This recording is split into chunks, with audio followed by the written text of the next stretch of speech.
Important update about YouTube playlists. Hey everyone. We've received many messages asking why our YouTube playlists aren't showing up. Do we create YouTube playlists? Yes, we absolutely do. So why can't you see them? Honestly, we're not sure. We've been in contact with YouTube support for several months now, but we still haven't received a clear answer or solution. After much discussion, our team has decided to take matters into our own hands. We believe the issue might be related to the number of playlists we've created on a single channel, possibly too many. Our solution? We're launching 2 additional YouTube channels, giving us a total of 3. This way, we can organize our audiobooks better and avoid the playlist visibility issue in the future. This change only affects our YouTube audience. If you're a patron supporter, you can still access all our audiobooks by visiting the collection menu on Patreon. Thanks so much for your time and continued support. Happy listening. By now, Xiaomi had mostly figured out what the King of Magecraft was doing. These reality marbles were nested, layered like Matryoshka dolls. One world nested within another, each encasing the next. Though none of them were particularly sturdy. Powerful enough to handle most servants, yet still fragile enough to be torn apart without a noble phantasm. They served their purpose. Only mages like Xiaomi and Morgan had the strength to keep shattering them one after another. He had no idea how many layers remained, nor could he predict the form the next one would take. Multiple reality marbles, cast in rapid succession. Independent yet subtly linked. It was as if the world itself had been twisted into a vast prison, trying to ensnare them completely. Xiaomi extended his index finger. A glimmering rune fell from his fingertip, sinking into the sea below. The light vanished instantly, swallowed whole. And then, the world shifted. The roiling sea froze in an instant, transforming into a solid mass of ice hundreds of meters deep. Even the massive waves towering above, poised like beasts with jaws agape, stopped dead. Just inches from their targets, they could advance no further. Clang. A low, dull sound echoed from behind. Morgan had lightly tapped the solid ice with the butt of her spear.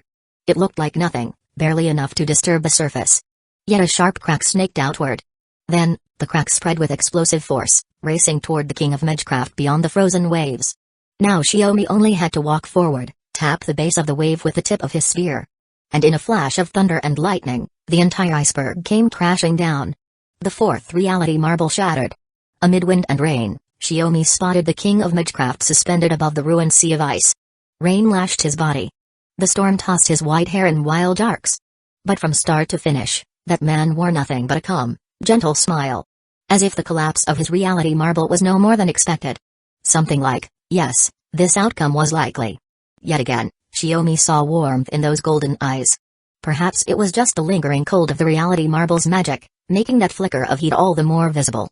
Emotion. Something like passion burned in those eyes.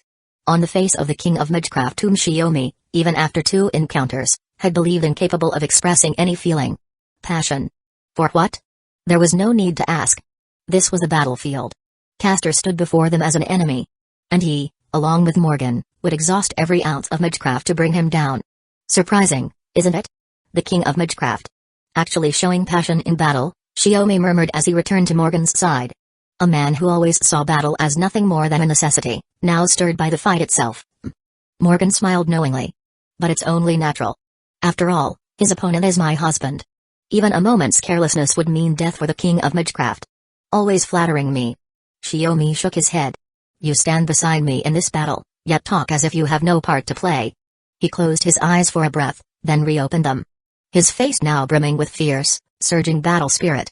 If the King of Magecraft was showing genuine fervor for this fight, then Xiaomi wanted to test it. To see whether it was real, and how powerful it truly was. Xiaomi stepped onto a fragment of ice just as it was about to vanish and launched himself forward in a flash, thrusting his magic spear directly at Castor. Castor didn't dodge. The spear struck true. But there was no resistance, no sensation of piercing flesh. It felt like hitting a statue. That statue-like form fractured, shattering like a mirror into thousands of pieces scattering through the darkness. And within each shard was an image of the King of Magecraft.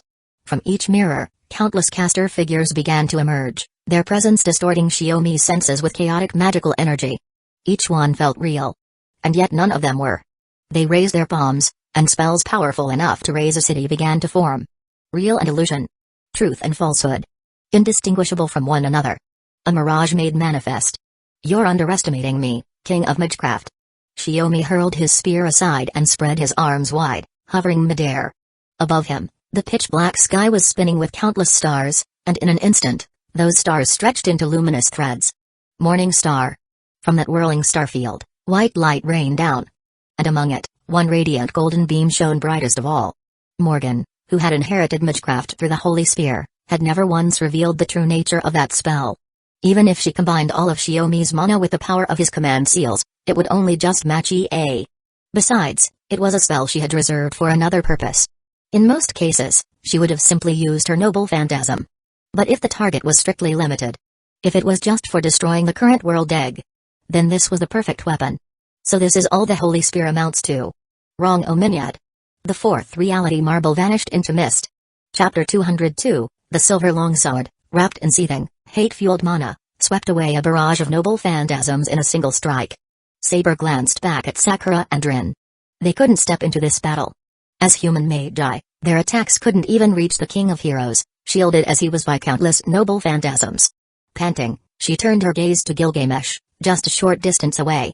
She couldn't get close. She couldn't land a hit. Even though he was seemingly within reach, Mordred's sword couldn't touch him. The closer she drew, the more noble phantasms intervened, blocking every opening. Archer was already overwhelmed, constantly projecting replicas of top-tier noble phantasms just to hold the line. And Gilgamesh wasn't just a walking armory of flying weapons. The Golden King would sometimes close in with a weapon to engage in close quarters, other times using the chains in his hands to disrupt their movements, and then follow up by unleashing the devastating wind pressure of EA. One misstep, and they'd be torn to pieces in an instant. How had her father ever defeated such a foe in the Holy Grail War 10 years ago? The thought surfaced. Only to be crushed the next moment. Her father was her father. She was herself. If her father had beaten Gilgamesh, then she had no reason to believe she couldn't do the same. Just then, Archer fell back toward her position. Saber, hold Gilgamesh off for a moment. I'm activating my reality marble. You don't need to say it. I was going to. As Archer unfurled his petal-like shield, Saber charged forward with roar. Her clarent clashed violently against the spinning EA, sparks flying from the impact. Oh? So this is the so-called sacred sword kept in the vault of the King of Knights? Gilgamesh said, his tone casually dismissive. Not quite as impressive as the sword of the Knight of the Sunday. The mention of Gawain made Mordred's eyes flare with rage. You bastard. You know that guy? We crossed blades over a debt once, Gilgamesh replied with a smug smile. I wasn't at full strength at the time, but he was a worthy opponent. What about you, rebellious knight? With those words, he surged forward, EA's power spiking, and forced Mordred back. That attack's a bit much for someone like you. Sweep it all away. EA. Unlike the earlier waves of casual wind pressure, this strike was a vortex, devouring everything in its path as it rushed toward Mordred. Damn. She scrambled to unleash her noble phantasm, but she was a moment too slow. Right then, Archer's incantation reached completion. Flames burst forth along the battered stretch of Fuiuki Bridge, engulfing him, Mordred, and Gilgamesh in an instant. Only Sakura and Rin remained outside. That was Archer's call. It was the only way to fight without hesitation. And to keep them safe from the destructive force of the coming clash. The world shifted in a flash, transforming into a desolate field lined with countless swords. Above, massive gears turned across the sky. Inside the reality marble, Mordred immediately pulled back, narrowly evading the deadly pressure of EA. Humphrey. A glance is all it takes. Fakes, every last one. Truly a fitting display for a fraud, Gilgamesh scoffed, raising his left hand as more portals opened. From within, noble phantasms slowly began to emerge. But in that instant, Archer's eyes locked sharply onto him. Weapons identical to those spilling from the Gate of Babylon surged up from the barren field, intercepting and destroying the treasures before they could fully manifest. Shattering both noble phantasms and portals alike. Oh? Destroying them all before this king could even fire. Gilgamesh chuckled to himself. Even I, it seems, am at a slight disadvantage. Mordred surged with mana, preparing to unleash her noble phantasm's true name. She had seen enough of Gilgamesh's power. Now was the moment. To strike while Archer's reality marble was active, to combine her own noble phantasm with the endless weapons of this domain and bring that man down, then reunite with her mother and the others. At that moment, Gilgamesh appeared to be speaking to someone unseen. Oh? You want me to stop holding back? Truly a strict master I have. But I've been serious from the very beginning. He said it like a joke, then drove EA into the ground. The spinning blade instantly tore through the earth and space around him. As the fabric of the world cracked and distorted, Archer's expression shifted. He'd miscalculated. He had underestimated Gilgamesh's intent. This man had never once let go of EA. He had used its wind pressure repeatedly, and from the start, he had been ready to release its true name at any moment. This king, who stood above all, hadn't been toying with them. He had been fighting in earnest from the beginning. With no other choice, Archer summoned every blade in his reality marble, joining forces with Mordred's noble phantasm to face the one weapon that could destroy it all. For creatures like you, the laws of Earth are too forgiving, Gilgamesh declared as he slowly ascended into the sky with the A in hand. Let this king show you what the laws of heaven look like. It's only death. Endure it if you can. The world of unlimited blade works began to unravel. In mere seconds, it would be completely shattered by EA's activation. Devour him. Rebellion against my beautiful father, Clarent Blood Arthur. Mordred called forth her noble phantasm, its blazing light joining the storm of blades rushing toward Gilgamesh. But Gilgamesh raised his voice in a thunderous proclamation. Offer your deaths in gratitude. Enuma Elish. It was a force older than the concept of sword or spear. Something that existed before even the dawn of history. An age predating mankind, predating even the stars themselves. A divine power wielded to shape the world. Manifested into a weapon. The blade that cleaved heaven and earth apart, dividing the primordial chaos into sky and land. It carved the void to create the sky, and would pierce it again to return to nothingness. The embodiment of beginning and end, a power only Gilgamesh, he who carries the divine bloodline, could wield. Not a noble phantasm against men, armies, or cities. A noble phantasm against the world itself. Its destructive force was absolute. Capable of erasing the very fabric of reality. Regardless of whether the target was a single person or an entire legion, their world would be crushed along with them. Without holding anything back, the King of Heroes met his master's expectations and unleashed his full might. The pressure of that release fractured the very space of the reality marble. With every swing, it tore at the seams of the world, drawing in a void between dimensions and twisting the realm inside out. The countless swords. The noble phantasms that surged alongside them. All of it was consumed. Slowly, relentlessly. By the overwhelming force of Enuma Elish. Chapter 203, everyone was gasping for breath. Their mana had been drained so heavily that it left them struggling to breathe. Shiomi was. Morgan was. And even the king of Magecraft. The fifth and sixth reality marbles had been torn apart in succession by Shiomi and Morgan. Though it took the king of Magecraft only an instant to weave those layered constructs, maintaining them still consumed his mana. And because both sides wielded top-tier magical power, any lapse in focus could mean defeat. None of them dared hold back just to conserve energy. One after another. How many more are there? Shiomi muttered as he launched a tornado spell at Solomon. Only to see it neutralized once again by opposing Magecraft. As his breathing gradually steadied, Castor raised his head, a faint smile on his lips. No. Just one more.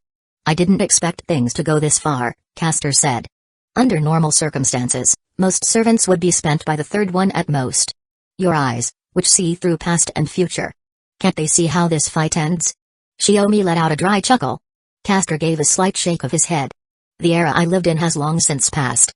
This is a time for those who live in the present. Only they can witness what comes next. In other words, he hadn't tried to glimpse the outcome. Even if he did, he probably wouldn't lift a finger, Morgan said, scanning the surroundings.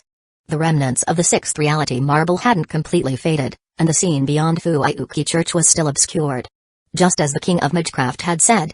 Only one remained. Or perhaps the last one was another deception? Castor gave no response to Morgan's suspicion. He simply raised his index finger, adorned with a golden ring, and pointed it at the two figures whose resolve and momentum remained unshaken. The sound of a single drop of water falling. It landed in a vast, dark void. And met with flickering, scorching flames. Clouds rose. Rain fell. Mountains emerged. Oceans were born. And upon the scorched seabed and crumbling stone, the first flower bloomed. In that emptiness, life began to propagate. And then came the human heart. Streams ran red with blood. Arrows pierced blooming flowers. Iron hooves crushed the soil that bore sustenance. Flesh returned to earth, becoming food once more. Morgan pressed a hand to her forehead. It wasn't that the king of Magecraft's spell was particularly powerful. It was what she saw within it. The wars of 2,000 years past. The flames that had scorched every inch of the isle. She had thought them long gone. But now, they were here again, right before her eyes. Morgan? Shiomi turned back, concerned. No. It's nothing, Morgan replied, lowering her hand. Just focus on the enemy. What had passed for her was a choice yet to be made for him. It was a distant future no one could yet see. Before them, only endless steel and blade surged forth. An unstoppable tide of iron sweeping toward them. War. The ultimate battlefield. A presence etched into human history, never fully erased across millennia. Because behind it lies the boundless and insatiable human heart. The seventh reality marble. Primordial War. Xiaomi felt as though he had returned to that moment 10 years ago, standing before Enuma Elish for the first time. That fear. Deep in the marrow, as if carved into the genes of mankind. But this time, what he faced wasn't a weapon. It was the concept of war itself, in its most absolute form. That the king of magecraft, so calm, so mild, would wield such a reality marble. Xiaomi couldn't help but marvel. During Solomon's long reign, he must have borne witness to such wars. And yet, even now, Xiaomi didn't believe they would lose. He wouldn't let this endless army crush him and Morgan. Sorry, but I'm going to steal the spotlight, Xiaomi said as he twirled the magic spear in his hand. Let me handle this. If my husband has made up his mind, how could I possibly object? Morgan wiped the sweat from her cheek and brushed her hand gently through the air. Xiaomi pointed his crimson spear toward the sky. His roar tore through the clouds, filled with raw battle spirit and speed so intense it seemed to pierce the heavens, reverberating endlessly. He was giving it everything. Fighting with all his strength, pouring his full spirit into the clash. The king of magecraft hadn't disappointed him. So, he wouldn't disappoint the king either. 18 primordial runes appeared one after another, shifting and intertwining until they formed a single, unified incantation. War brings death. But it is the doing of the living. So then, eliminate the very notion of life. All things live and perish, Xiaomi murmured. The instant before the wave of armored blades crashed down upon him, the crimson spear struck downward, tracing a blinding arc of light. From that gash, the concept of death spilled forth. Flooding outward, consuming the incoming tide of iron and steel. The vague, mist-shrouded figures of the enemy, clad in indistinct armor and bearing ghostly weapons, began to crumble, as if weathered by ages untold. They eroded slowly, fragmenting, and drifted apart into dust. All of it, along with the war-soaked, conquest-stained world itself, vanished at Solomon's feet. Even the king of magecraft was forced to raise a protective spell to ward off the deathly aura, its intensity reminiscent of Helium. The seventh reality marble. Annihilated. The darkness faded. Once more, the quiet slope outside Fuiuki Church returned to view. Both Xiaomi and Morgan showed signs of weariness. To shatter 7 reality marbles in a row. For any magus of this era, that was akin to destroying 7 entire worlds. The battle had pushed them both to the limit. But it had also worn down Castor. He no longer carried the relaxed composure he had when they first met. The fight was far from over. The king of magecraft slowly straightened, the light in his eyes burning like a spark resisting wind and snow. Small, but unwavering. Looks like this won't end until one side is completely crushed, Morgan said, stepping forward to stand beside Xiaomi, eyes fixed on Solomon. That's just how the Holy Grail War goes, Xiaomi replied with a tired smile. Suddenly, 4 dark shadows surged forth. From within them emerged 4 demon gods. Entirely different from those they'd faced before. Another 4. Xiaomi shifted his spear slightly, then reached out with his left hand to clasp Morgan's. He shared his mana with her, syncing their magical flow. You've got 72 demon gods at your command, and yet you only summon 4? How long do you plan to underestimate us, King of Magecraft? No. It's not about underestimation. I can only summon 4, Solomon replied, shaking his head, his voice calm. Under the structure of the Fuiuki Holy Grail War, if I deployed them all, I wouldn't be able to sustain the necessary power. To bring out the full strength of the demon gods against these 2, limiting the summons to 4 was the optimal choice. Even so, how many more times can you afford to summon them with your mana? As Morgan spoke, her immense mana wrapped around the 2 of them. That, I cannot answer. With that, Solomon offered only silence. Chapter 204, she gripped her longsword, using it to steady herself. The feeling in her arms was fading. Soon, she wouldn't even be able to hold her blade. Mordred dropped to one knee, her armor battered and torn beyond repair. She no longer had the mana to restore it. Archer had already collapsed on the bridge. His form was beginning to destabilize, and in moments, he would vanish as his spirit origin failed to hold.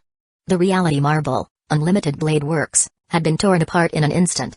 Shredded by the weapon called Enuma Elish, along with the infinite blades it contained and the noble phantasm she had unleashed with its true name. A total defeat. Her mind drifted, consciousness slipping, as if returning to that place she had dreamed of countless times. The sword of selection stood before her, but she couldn't bring herself to reach for it. Oh? You're not going to pull it out? It was within arm's reach. All she had to do was stretch out her hand. But Mordred hesitated. Should she? Could she? Did she even have the right? This country is doomed. Even if it lasts another 100 years, it won't change the course of this island's history. In fact, it's already finished. Britannia ends here. If I told you that, what would you do? As her vision dimmed, the voice of the court magus echoed in her ears. Mordred froze. If that's one of your usual cruel jokes, I'll be angry. Britannia won't fall. That's why I have to do whatever I can. That was her father's reply. Mordred stood stunned. It was the last conversation between the king and Merlin before the campaign to Rome. Before her rebellion, Mordred had been stationed near the harbor. As one of the knights left behind in Britannia, she had to make sure the king had truly departed before launching the uprising. The fall of Britannia is inevitable. She recalled the words of the man called Shiomi. Rebellion or not, Britannia could no longer endure. Her father had always known how it would end. Yet she never turned away. In 10 years on the throne, she had shown not a flicker of hesitation or doubt. She believed he would triumph. She believed he could do what had to be done. Even if she lost everything. Even if the world came to hate her. She chose to fight. That was Artoria Pendragon's vow as a king. She gave up her own fate to protect the people of Britannia. Even knowing destruction was inevitable, she chose it anyway. Even offered herself after death. To become a guardian, a cog in the system. If it meant saving Britannia. That question still lingered in Mordred's heart as she stepped onto this final battlefield. Was it really worth it? All that effort would came to nothing. And still you would draw that sword? She saw the girl standing before her, next to the sword, shouting in anguish. So many people smiled. I thought that meant I was right. Was she speaking to the magus? Or to the dreamer who had seen this place again and again? It no longer mattered. Because Mordred finally saw the answer she had ignored from the start. Her father didn't become king and then choose to protect the people. She chose to become king because she wanted to protect them. The reason Mordred clung so desperately to that silhouette was because it wasn't grand or towering. It was slender, almost sorrowful. Brr. Saber. Sakura's voice yanked Mordred from that hazy dream and back to the present. Her spirit origin hadn't collapsed yet. The night of rebellion still lived. She lifted her head, glaring defiantly at Gilgamesh as he slowly descended. Step back, master. Mordred rose shakily to her feet, sword raised. This battle isn't over yet. The oldest king of heroes. Mordred knew she couldn't win. But she had a duty. To protect her master to the very end, as a knight should. Battle continuation. The fact that she had once survived being pierced by the holy spear, and dealt her father a fatal wound, had granted Mordred this ability. One she found disquieting. But right now, it had its use. Oh?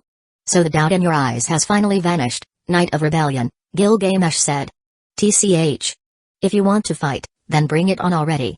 Mordred growled through clenched teeth, forcing a defiant grin as she stepped in front of Sakura to shield her. But Gilgamesh only cast them a glance before turning away slowly. Left alone, you wouldn't last 2 minutes. I've fulfilled my promise to the king of Magecraft. What happens next is none of my concern.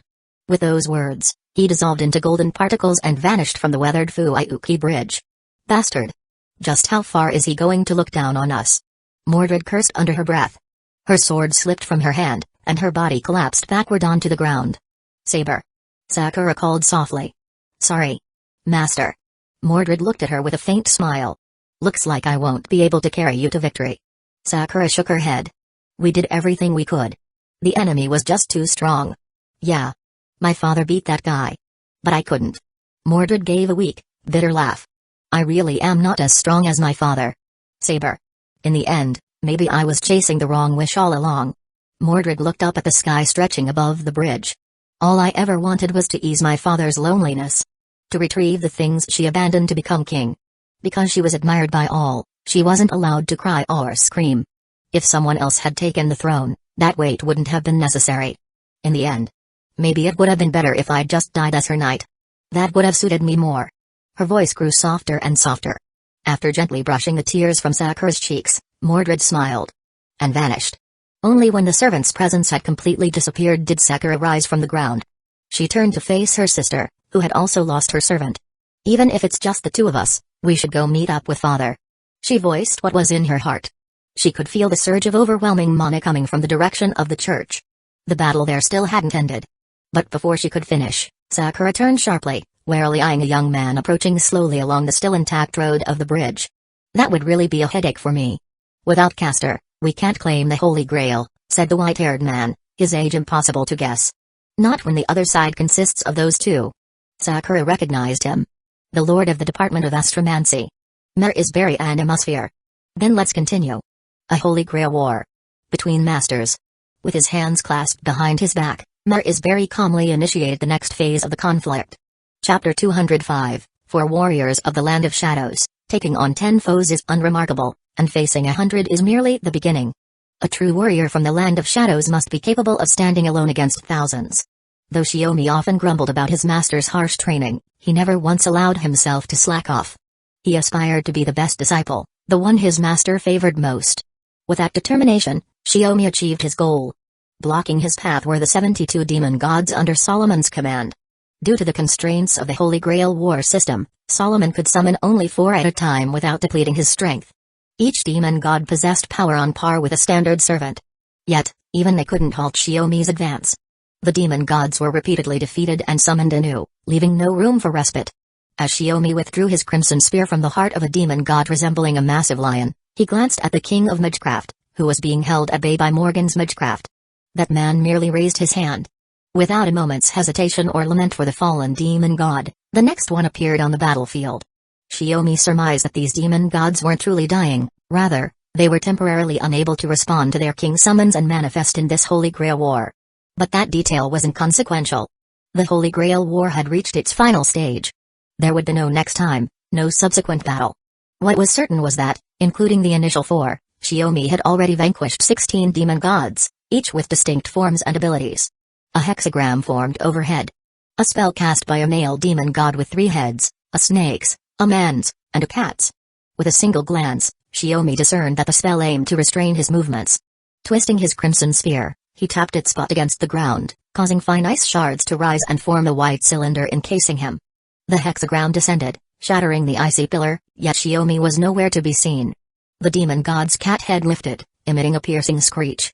The snake head opened its mouth wide, its tongue flicking out with a raspy hiss. The man's face contorted in agony. A crimson spear had pierced the demon god's heart. Shiomi stood behind him, thrusting the spear forward without hesitation. The hellish serpent beneath the demon god writhed violently, attempting to throw Shiomi off. But the demon god's body had lost all resistance, its limbs hung limp. As Shiomi withdrew his spear, the body slumped from the serpent's head, dissolving into black mist that dispersed with the wind. With its master gone, the infernal serpent vanished as well. The remaining demon gods finally slowed their assault.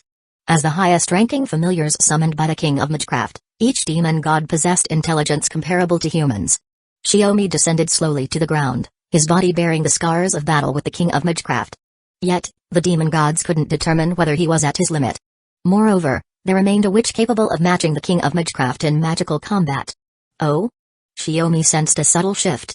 Although the king of Magecraft glanced in their direction, he made no move to summon more demon gods. Likely due to Morgan's continued assault, his mana had been largely depleted, leaving him unable to maintain the summoning. With that in mind, Shiomi decided to take a gamble. He raised his hand and hurled 3 stones toward the remaining 3 demon gods. Just as they realized the stones were inscribed with runes and began to react, Shiomi moved. The demon god's perception of his speed was suddenly thrown off. In a flash, Shiomi seemed to split into 4, weaving left and right. Dark Funeral Gate. A movement technique from the Land of Shadows, passed down through Skathak. In the blink of an eye, Shiomi appeared in front of, to the left of, and behind each of the 3 demon gods. Then, he struck all at once, launching them to the same point before they could react. Disappear. Pinning God Killer Thorns. With a quiet declaration, Shiomi hurled his crimson spear. Mid-flight, the spear split and extended, transforming into blood-red thorns that entwined and restrained all 3 demon gods, locking them in place. A heartbeat later, the thorns tightened violently, shredding the demon gods into pieces before vanishing. As the restored spear returned to his hand, Shiomi spun and swept it behind him without hesitation, cleaving through the compressed mana blast fired by the king of Magecraft. 2 against 1. This situation's starting to work against me. Though his words sounded resigned, the king of Magecraft showed no sign of backing down. He slowly spread his arms. Then let us unleash our noble phantasms. The surrounding air thickened, heavy with mana gathering from all directions.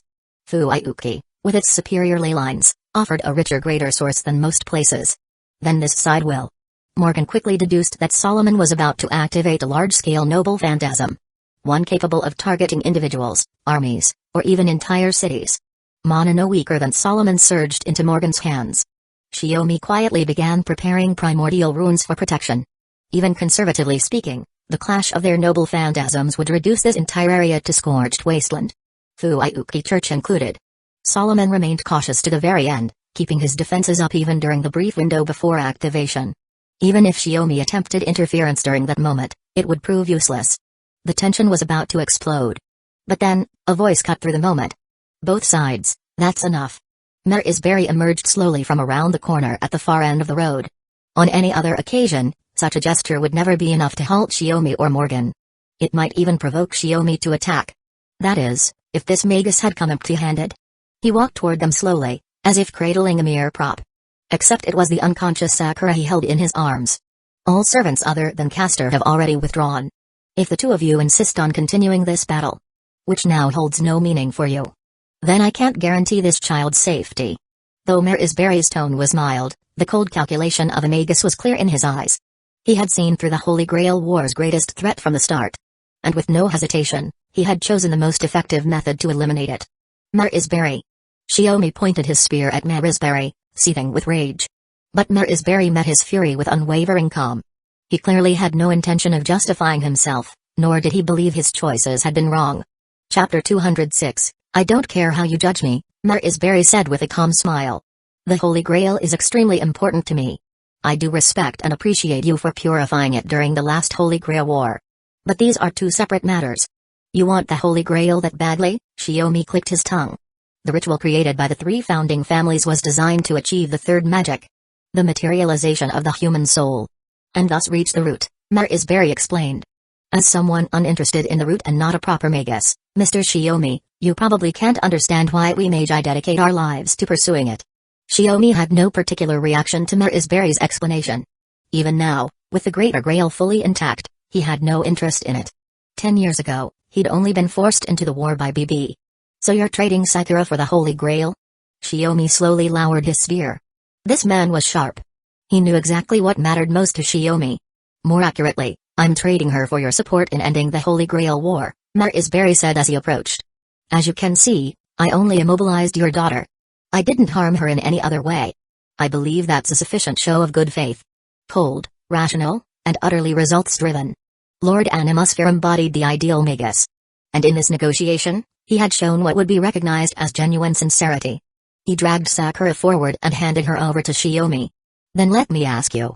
What do you plan to do with the Holy Grail? Xiaomi asked, gently catching Sakura and checking her condition as he questioned the man. I already explained that, didn't I? Marisberry replied. Cut the act. Sure, you're interested in the root. But just like me, you have no real interest in the third magic. Xiaomi adjusted Sakura's head, letting it rest against his chest. If your wish puts this world in danger, I'll kill you. No matter how sincere you seem. Marisberry looked slightly surprised. You'd kill me? For the world? Don't worry. I don't even plan to use a command spell to force Castor to self-destruct, much less activate the Greater Grail. The third magic means nothing to me. Oh? Xiaomi raised an eyebrow. We of the Animusphere, who lead the Department of Astromancy, must reach the root through our own research. We'd never rely on another magus's theories, Marisberry admitted. That mindset was common among the top magi. They all longed for the root, but they had their pride. They insisted on reaching it by their own means. Xiaomi had seen that stubborn pride many times at the clock tower. The materialization of the soul, the evolution of humanity. Pure delusions. I never planned to entertain such nonsense, Marisberry continued.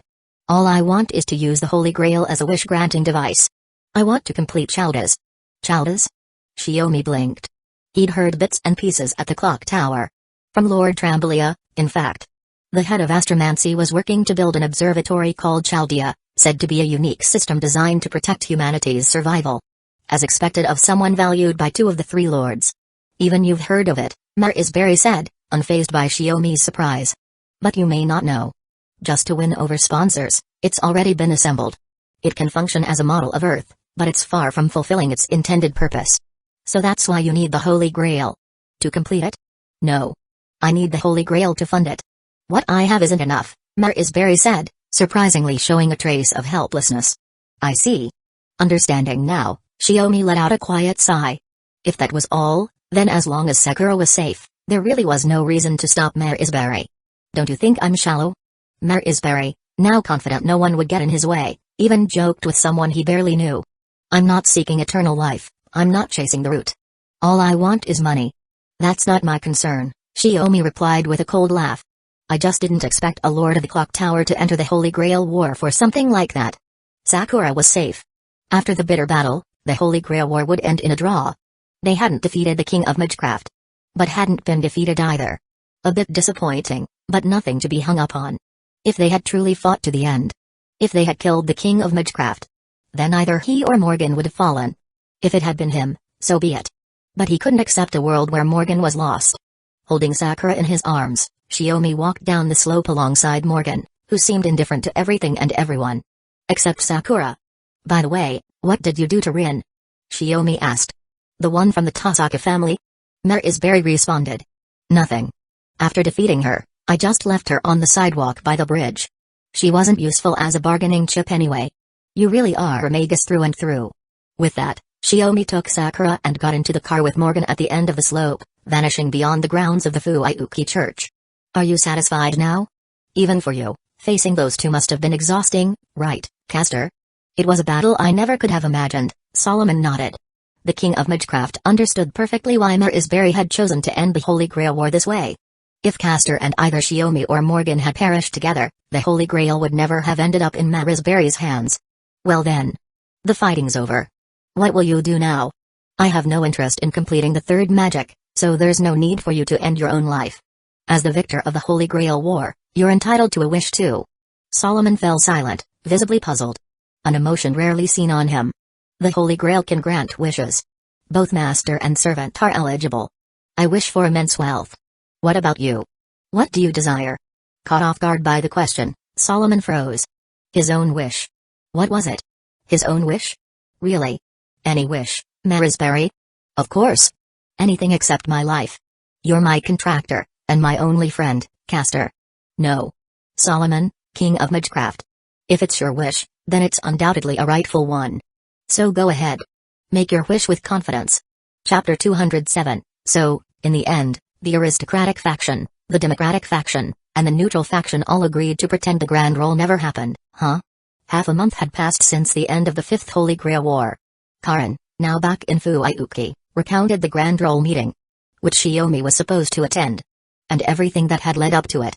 I heard it was Mitsuko Ozaki who explained things to the neutral faction, but only those who attended the briefing really know what was said, Gray added softly. Incidentally, Gray had flown in with Karin, her first time ever leaving Britain, and now found herself in faraway Fuiuki, Japan.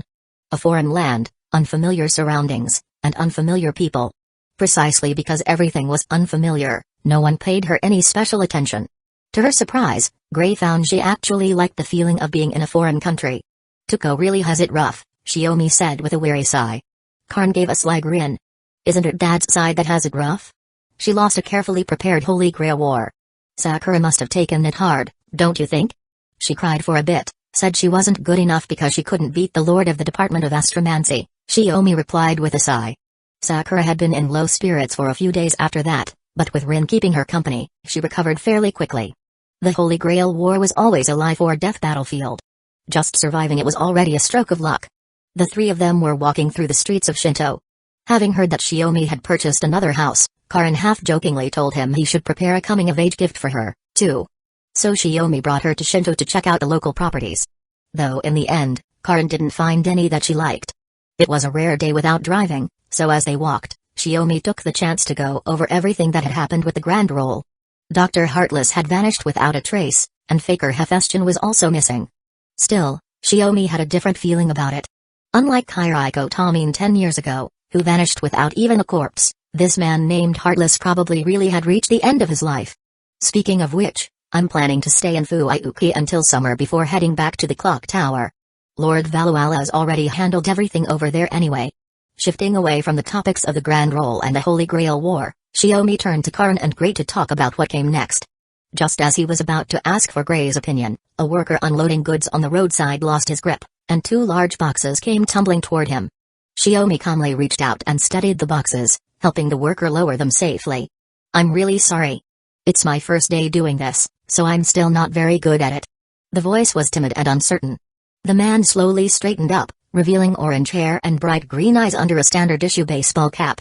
His features were delicate and rather pleasant to look at, but the way he forced himself to seem upbeat made his whole face look strangely strained. But that was the least of it. You are. Shiomi narrowed his eyes slightly. The man clearly recognized him. He took off his cap. I'm Romani Arkaman now. Kind of surprising to bump into you like this. Though I guess it's not all that unexpected. This is Fuyuki, after all.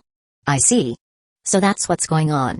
Shiomi immediately grasped the situation and extended a hand. What brings you here, Mr. Arkaman? Romani took his hand. Oh, nothing much. Just working and studying. And please, just call me Romani. No need to be so formal. Studying, huh? Shiomi gave a puzzled but understanding smile. Still, with your background, physical labor seems a bit. It's necessary, Romani interrupted, his expression turning briefly serious. Besides, I'm only in Fuyuki temporarily to get a feel for the place. I'll probably leave by next month. I see. Shiomi nodded. Didn't expect you to recognize me right away. It's a little unsettling, Romani admitted, scratching the back of his neck with a troubled look. Don't worry about it. Aside from him, I'm probably the only one who'd recognize you, Shiomi replied calmly. You could say I've been through the land of the dead. I'm a bit sensitive to souls. You're impressive. Both as a person and as a magus, Romani said. Shiomi gave a slight smile. If someone else said that, I'd think they were just flattering me. But coming from you, it sounds kind of backhanded. I'd love a rematch with you, though I doubt that's possible now. If we fought again, I'd probably be taken out instantly in this state, Romani said with a wry smile, shaking his head. Hard to say. Shiomi didn't fully agree with his modesty. At that moment, a coworker leaned out of the store and called for Romani to get back to work. Ah, right. I'm still on the clock. We'll talk more another time. Romani hoisted the box again and headed into the shop. It's fine, go on. As Romani disappeared into the store, Shiomi resumed walking down the street with Karan and Gray. Who was that? Karan asked. An old acquaintance, Shiomi said vaguely. We go back a bit. He hadn't expected the king of Magecraft, Solomon, to use his holy grail wish to reincarnate as an ordinary human. Unlike simply gaining a body, this was a complete rejection of his past identity. For a new life. In a way, it was a kind of reincarnation. Shiomi couldn't quite grasp Romani's mindset, but for now, he chose to keep the truth. That he was the king of Magecraft. To himself. After all, to give up such a special identity and become an ordinary person. Shiomi couldn't help but feel a bit reflective about it. He looked kind of timid and weak, Karan remarked. Don't be like that. Anyone would feel uneasy in a foreign place, Shiomi said, ruffling her hair. That's just the first impression. After hearing him talk to Dad for a bit, I don't think he's a bad person, Karan added honestly. Gray shared her thoughts. He seemed really serious, like someone carrying a heavy burden. Whoa, dramatic much? Shiomi chuckled, gently steering the conversation away. Anyway, didn't I say we'd head back in the summer? What do you think, Gray? Summer. Gray fell into thought. She wasn't sure what she could do in Japan. She'd probably just end up staying at home all day. Japanese mystery novels are really well developed. Might as well stock up on some original editions while you're here, Karan suggested. Yeah. As Karan shared more about Japan with Gray, Shiomi slowed his pace as they turned a corner. He cast one last glance at Romani, still unloading boxes, and thought of Gilgamesh and his companion, wondering if they'd already left. What would Gilgamesh say if he saw this? Chapter 208, Summer 2012, a beach somewhere in England. Shiomi lounged on a deck chair under a parasol, sunglasses on, gazing toward the shallows where Sakura, Karan, Gray, and Rains splashed happily in the water. This trip had been generously sponsored by Rains. Aside from Gray, who insisted on wearing a sun-blocking outfit and hood, the other three wore carefully chosen swimsuits to soak in the summer sun. As they grew older, and most had already come of age, their figures matured noticeably. Especially Sakura, whose curves were more prominent than before. By contrast, Karan and Rains were relatively average. And Gray. To Shiomi, it felt like she had never grown at all. Unless the fact of her body being modeled after King Arthur could be resolved once and for all, Gray would remain bound by the Blackmore ritual, her physique forever mirroring that of Artoria Pendragon. It's been 8 years since Gray left Blackmore. We can't keep dragging this out, Shiomi said, accepting a drink handed to him and turning to Morgan. The ritual has been passed down for 1,000 years. That kind of legacy is etched into her blood, Morgan replied from the recliner beside his. As the villager with the highest compatibility with Artoria, it's not something that can be unraveled so easily. Rushing in would only make things worse. Even so. Shiomi pinched the bridge of his nose. Are we really left with no choice but to go after the one who started it all? Morgan gave a cryptic smile. There are still 52 years until the next Holy Grail War. If my husband lives that long, I'm sure he'll still be able to fight on the front lines. Hey. Shiomi couldn't help but want to protest her flippant tone. But their conversation was cut short when Sakura came running over, dragging Morgan back toward the water. Left alone, Shiomi settled back into the sun. Then came the sound of another pair of footsteps. Familiar ones. As they approached, he greeted without even opening his eyes. This speech is privately leased by Elmel Oi. I'm impressed you managed to get past the barrier, Tuko. I'm a guest too, invited by Elmel Oi's little princess. You didn't know? Said Tuko Ozaki. Hearing her voice, Shiomi opened his eyes and noticed something rare. Tuko was actually wearing a swimsuit. I see. Then make yourself comfortable, he said, adjusting his sunglasses slightly. You haven't changed a bit. And neither have you, Tuko replied, sitting down right next to him. Shiomi had to shift toward the edge of his recliner to avoid being pushed off. You trying to kill me here? He muttered, noticing Morgan heading their way. But Tuko, unfazed, pulled out a folder and dropped it on Shiomi's head. My husband seems to be in a fine mood, openly meeting an ex like this, Morgan said with a faint, yet dangerous smile. Don't worry, I'm just here to deliver a message, Tuko replied as Shiomi sat up. She casually leaned against his back. You can scold me later. Let me finish reading this first. Shiomi muttered, rubbing his nose as he opened the rather formal letter. A joint statement from Lord Valuala and Lord Trombolia. What's this about? Tuko fished out a lighter from somewhere and lit a cigarette. You've heard about the Human Preservation Organization mainly funded by Lord Merisbury of the Department of Astromancy, right? Finis Chaldea. It's already in trial operation. Chaldea? Yeah, I've heard about it. Merisbury mentioned it to me himself, Shiomi replied. At that, Morgan, who had moments ago looked ready to confront him, suddenly calmed down and sat beside him. It's a gathering of top minds from various fields, including magus from all departments of the clock tower, Tuko continued. Inarai-sensei hopes you'll go as the representative of the Department of Creation and the Department of General Fundamentals as a whole. Shiomi blinked. Does it have to be me? The Department of Astromancy says they urgently need a magus capable of spiritra transfer. Someone who can lead future restoration operations. Merisbury also personally hopes you'll give it a try. In other words, because Shiomi wasn't entirely bound by factional constraints, his appointment to Chaldea was the compromise chosen by the democratic, aristocratic, and neutral factions alike. What if I don't have spiritra transfer compatibility? Shiomi asked. Then, as a seasoned veteran, you can provide the most effective support to the frontliners, Tuko shrugged. In other words, you're the best candidate. That sounds like a trap someone set just for me to fall into. Shiomi tried to decline. And I have no reason to leave my family behind and head off to Antarctica. Tuko shook her head. No, as Chaldea's director, Merisbury said you can bring your family along. That only makes it more suspicious. Shiomi had no fondness for Merisbury. After all, the man had once captured Sakura and used her as a bargaining chip just to get his hands on the Holy Grail. He was the textbook definition of a magus. The kind Shiomi despised most. Even if Chaldea had gathered top talents from around the world, Shiomi had no interest in going. If it's allowed, then why not give it a try? Morgan suddenly said. Shiomi blinked. Huh? Of course, this is only my personal suggestion. Morgan lowered her gaze, as if weighed down by some unspoken reason. If my husband has no interest in safeguarding humanity's survival, I won't force you to go. No. I'm just surprised you'd say something supportive. Shiomi paused mid-sentence, then suddenly froze. After locking eyes with Morgan for a few seconds, he changed his mind. Looks like it's pretty obvious who wears the pets in the Shiomi family, Tuko teased. Since you're willing to go, start preparing soon. The base is at the South Pole. Far away and hard to reach.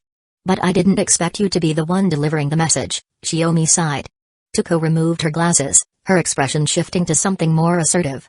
No, delivering the message was just on the way. I came to check on you. As she said that, she gently cupped Shiomi's face and gave him a quick kiss on the cheek. Just as Morgan gripped Shiomi's neck, radiating a terrifying aura, Tuko calmly put her glasses back on, stood up with a smile, waved, and left. Without the slightest intention of helping him. Only after working hard to earn Morgan's forgiveness did Shiomi finally have the energy to think about Chaldea again. But he wouldn't be seeing Marisberry anytime soon. The day before Shiomi arrived at Chaldea's Antarctic base with his family, Marisberry Animosphère was found dead in his room. The official statement listed the cause of death as unknown.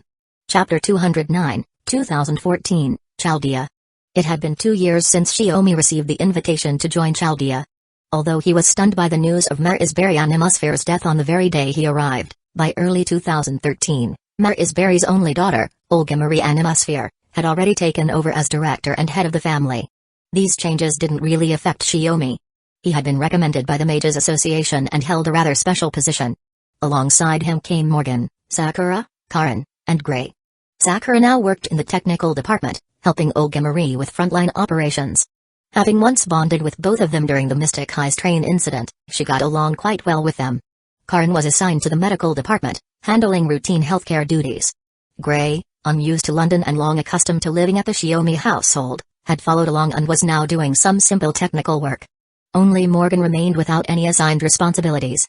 Olga Marie initially had complaints about this, but after some minor persuasion from Shiomi, she didn't pursue the issue further. Morgan herself didn't seem to care either. She spent most of her time in Chaldea's library when Shiomi wasn't around.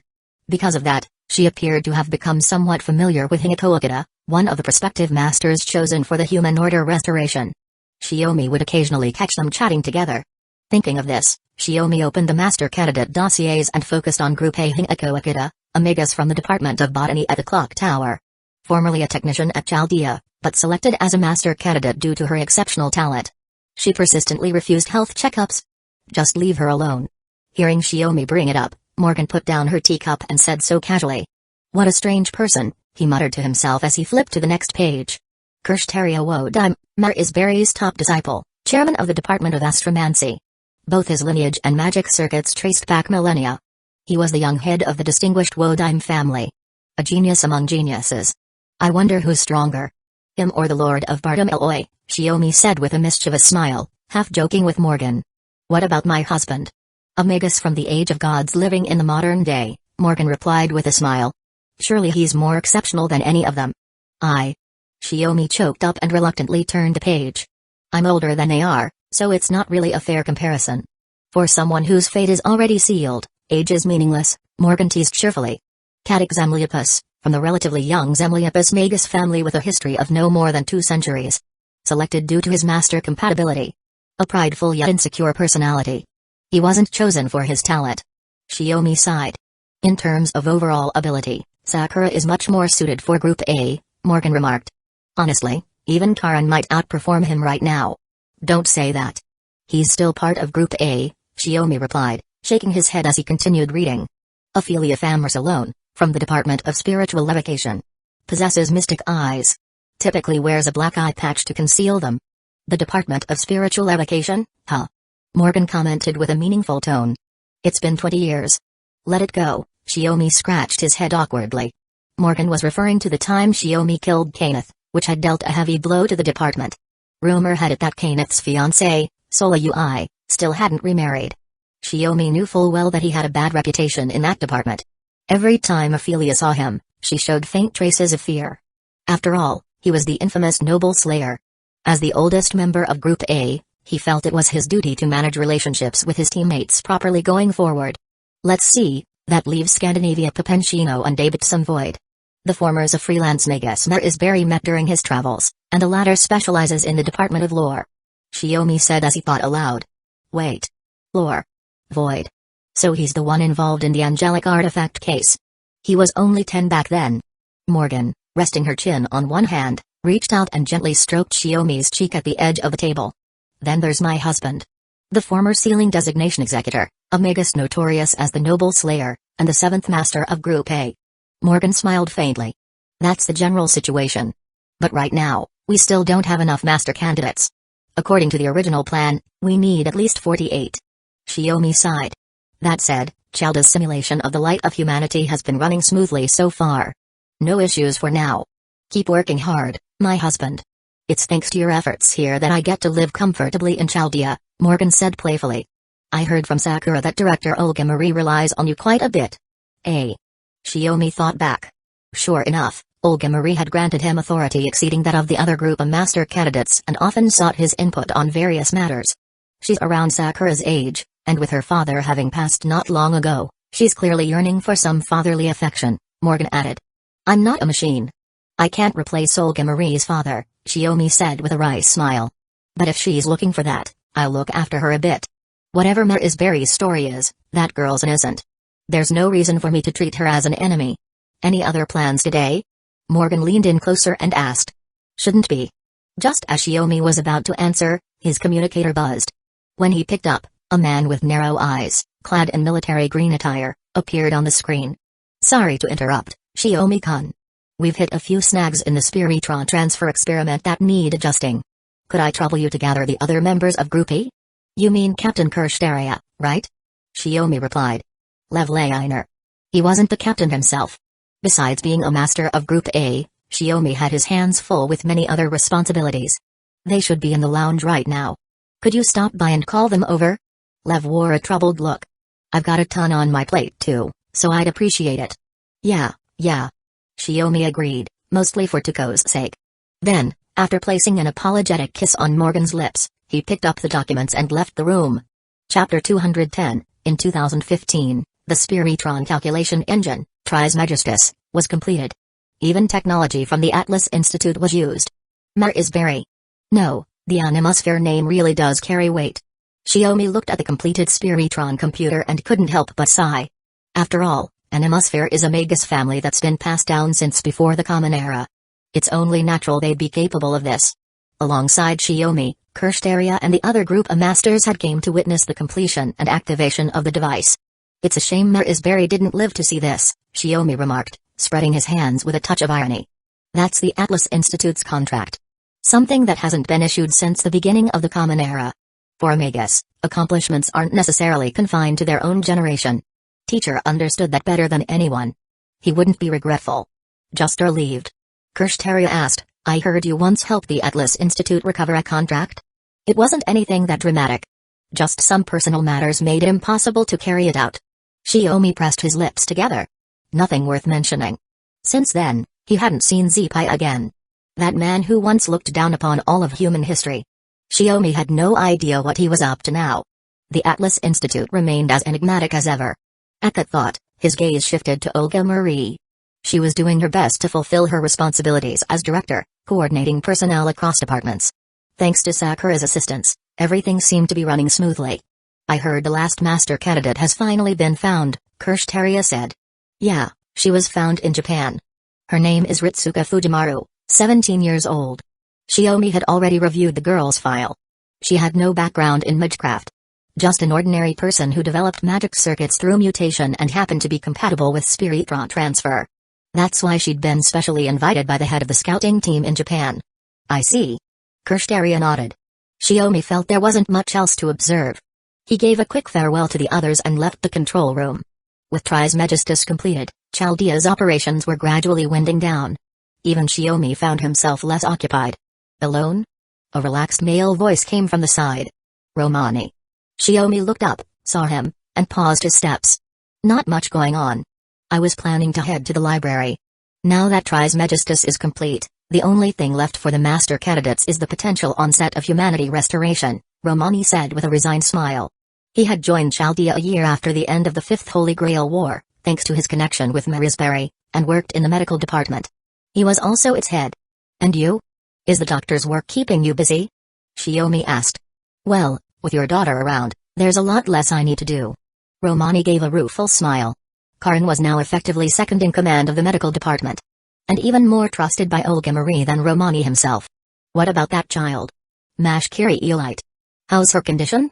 You said before she wouldn't live more than 2 years. She's stable for now, but even so, the best we can hope for is maybe 1 more year, Romani replied with a shake of his head. Though not a homunculus like those made by the Innsburns, she was still a test tube child, and like them, she bore many flaws. Her lifespan was the most critical issue. I see. Shiomi sighed and looked out at the snow-covered landscape outside the window. You said you saw the end of humanity. Was that true? Not long ago, Romani had came to him and confessed what he saw in the moment he lost his power as the king of magecraft. Right after the Holy Grail War ended and he became human. If I were the only one who knew, I wouldn't have come to you. Romani shook his head. But there's someone else who saw the same thing I did. Shiomi sat down by the window and nodded slowly. The King of Heroes, Gilgamesh.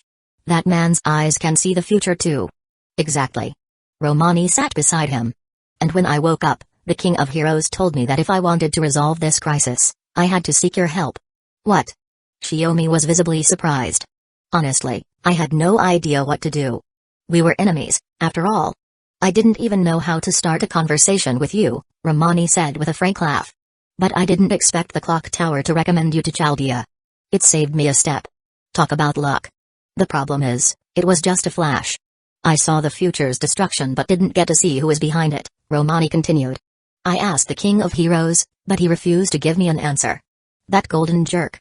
Shiomi muttered, clearly annoyed. To be fair, at the time, the King of Heroes and his master didn't belong to this world. They were just temporary guests caught up in the mess, Romani sighed, his tone slackening. So he probably didn't feel obligated to get involved. That's the so-called arbiter of human history for you, Shiomi patted Romani on the shoulder. Can't expect too much, really. Must be nice to be that optimistic, Romani said. By the way, the last master's been found. She should be arriving in a few days, so you'd better start packing. Don't hog someone else's room, Shiomi said casually. Huh? Romani blinked. From her file and photo, she looks like a proper, well-mannered girl. Too bad she's not a magus. Just happen to have the aptitude, Shiomi added. That's not the point. How do you even know I've been hiding in that empty room slacking off? I never told anyone. Romani grabbed Shiomi's arm and shook him vigorously. I just happened to inherit a job that touched on that area, Shiomi said, slipping out of his grip with ease. But don't worry, I haven't told anyone. After all, if you don't slack off at work, did you even work? With that, he stood up from the windowsill, ready to leave. You're really not going to tell the director? What's to be afraid of? Even if she finds out, I'll speak up for you. Shiomi gave him a thumbs up. In the director's eyes, even among adults, there's a difference. Unfortunately, that only made Romani look even more disheartened. I'll clean up the room soon. Chapter 211, when Shiomi opened his eyes, he found himself lying in a burning wasteland. It must have been a massive fire. As he lay there, he looked around. The streets and buildings in every direction were engulfed in flames. He sat up, rubbed his forehead, and gradually his thoughts began to clear. Then he noticed his outfit. A close-fitting suit in black and white. Chaldea's standard combat gear, specially prepared for master candidates participating in the restoration of humanity. It fit snugly, designed to optimize movement and combat efficiency. And then, Shiomi remembered why he was here. Just a few hours ago, Chaldeas had observed the disappearance of Earth's civilization. Singularity F had been detected. Director Olgama reacted immediately, summoning all master candidates to the control room. After a briefing, they launched the first order operation. As a member of Group A, Shiomi entered the pod used for spiritron transfer. After that, there was an explosion. Shiomi stood, recalling the final sensation before losing consciousness. Spiritron transfer converts the body into spiritrons and sends it to designated coordinates. With Atlas Institute's technological assistance, the method had even reached the level of practical time travel rituals. Once inside the pod, the system would analyze and define the master's entire parameters, turning the device into a box of life and death, where the master's life status became indeterminate. This process must not be disrupted by outside interference, or the master would truly die. Even so, despite what happened, Shiomi's first full spiritron transfer was a success. This is Fuiuki. Honestly, when he first heard that Singularity F was located in Fuiuki, Shiomi had been shocked. And it was the year 2004. He knew better than anyone what had happened in Fuiuki that year. Looking around, he saw that the roads ahead were shattered and blocked by collapsed buildings. All conventional modes of travel were rendered useless. Flight was the only option. But he couldn't sense the presence of any other masters nearby. Not just that. There wasn't a single living soul left in the entire city of Fuiuki, dead or alive. Don't tell me I'm the only one left alive. With that thought, Shiomi expanded his magecraft detection radius and sensed a faint life signature several kilometers away. Whether it was someone native to this singularity or another master, he needed to find them first. He clenched his fists, let his magic circuits circulate mana through his entire body, then crouched slightly, launching himself like a cannonball. Flying magecraft. It was one of the spells he had used during his battle against the King of Heroes, Gilgamesh. He rarely had reason to use it, but now it was just right. In the blink of an eye, He was soaring over the area where the life signal had originated. Olga Marie? Recognizing the figure walking through the ruins searching for others, Xiaomi couldn't hide his shock. She wasn't even compatible with spirit transfer. Back when she was appointed director of Chaldea, she'd been visibly depressed over that fact. Hearing someone call out to her, Olga Marie looked up. And her expression lit up with surprise. Xiaomi-sensei. She ran up to him. You're safe too. For now, I guess. Xiaomi still wasn't entirely sure. After all, he had no idea what the control room looked like after the explosion. But I didn't expect to see you here. I'm just as confused. Olga Marie shook her head. When I came to, I was already in Fuyuki. Kaya. She was about to vent when Xiaomi suddenly pulled her behind him. Save it for later. We've got company. Huh? That many? Peeking past Xiaomi, she saw dozens of skeleton soldiers armed with weapons crawling out of the ruins. In an instant, they were surrounded. There's a lot of them, and they're pretty spread out. It'll take at least a minute to clear them. Xiaomi assessed quickly. Worse still, ever since the skeletons appeared, he'd felt several eyes watching them from the shadows. Can you handle this? We don't even have a servant. Olga Marie felt safer with Xiaomi present. Even if they couldn't win, they could still retreat. But she hadn't expected him to declare he'd take them all down. Won't know until I try, right? Xiaomi reached out and, as usual, grasped at the air. Gaibolg alternative materialized in his hand. A satisfied smile crossed his face. As expected. It still worked. Spiritron transfer hadn't dulled any of his abilities. That's... Olga Marie gasped and covered her mouth. As a noble of the clock tower, she had more than enough knowledge to recognize what she was seeing. What Xiaomi held wasn't some mystic code. It was a true noble phantasm. She had never heard any intel suggesting he was a carrier. I figured I wouldn't need it, what with all the other masters around. Xiaomi sighed, casually swinging the spear and drawing a circle around them. Don't step out of this ring. I guarantee nothing will touch you inside it. Whether you back me up with magecraft or just stand there, it's fine either way. Before she could reply, Xiaomi darted forward, kicking up a powerful gust that forced her to shield her eyes. Spear in hand, Xiaomi streaked through the ruins. Wherever the red, icy gleam of his spear passed, skeleton soldiers were torn to shreds, shattered across the rubble, utterly disabled. Just as he'd promised Olga Marie. Not a single skeleton got close to the circle. Within half a minute, the last one crumbled. Xiaomi exhaled. A sudden chill ran through him. Out of the corner of his eye, he saw a storm of glowing red arrows flying toward him. That technique. Half guessing the attack's source, Xiaomi hurled his red spear. It spun through the air and morphed into a circular shield, knocking the incoming arrows away. But the archer didn't stop.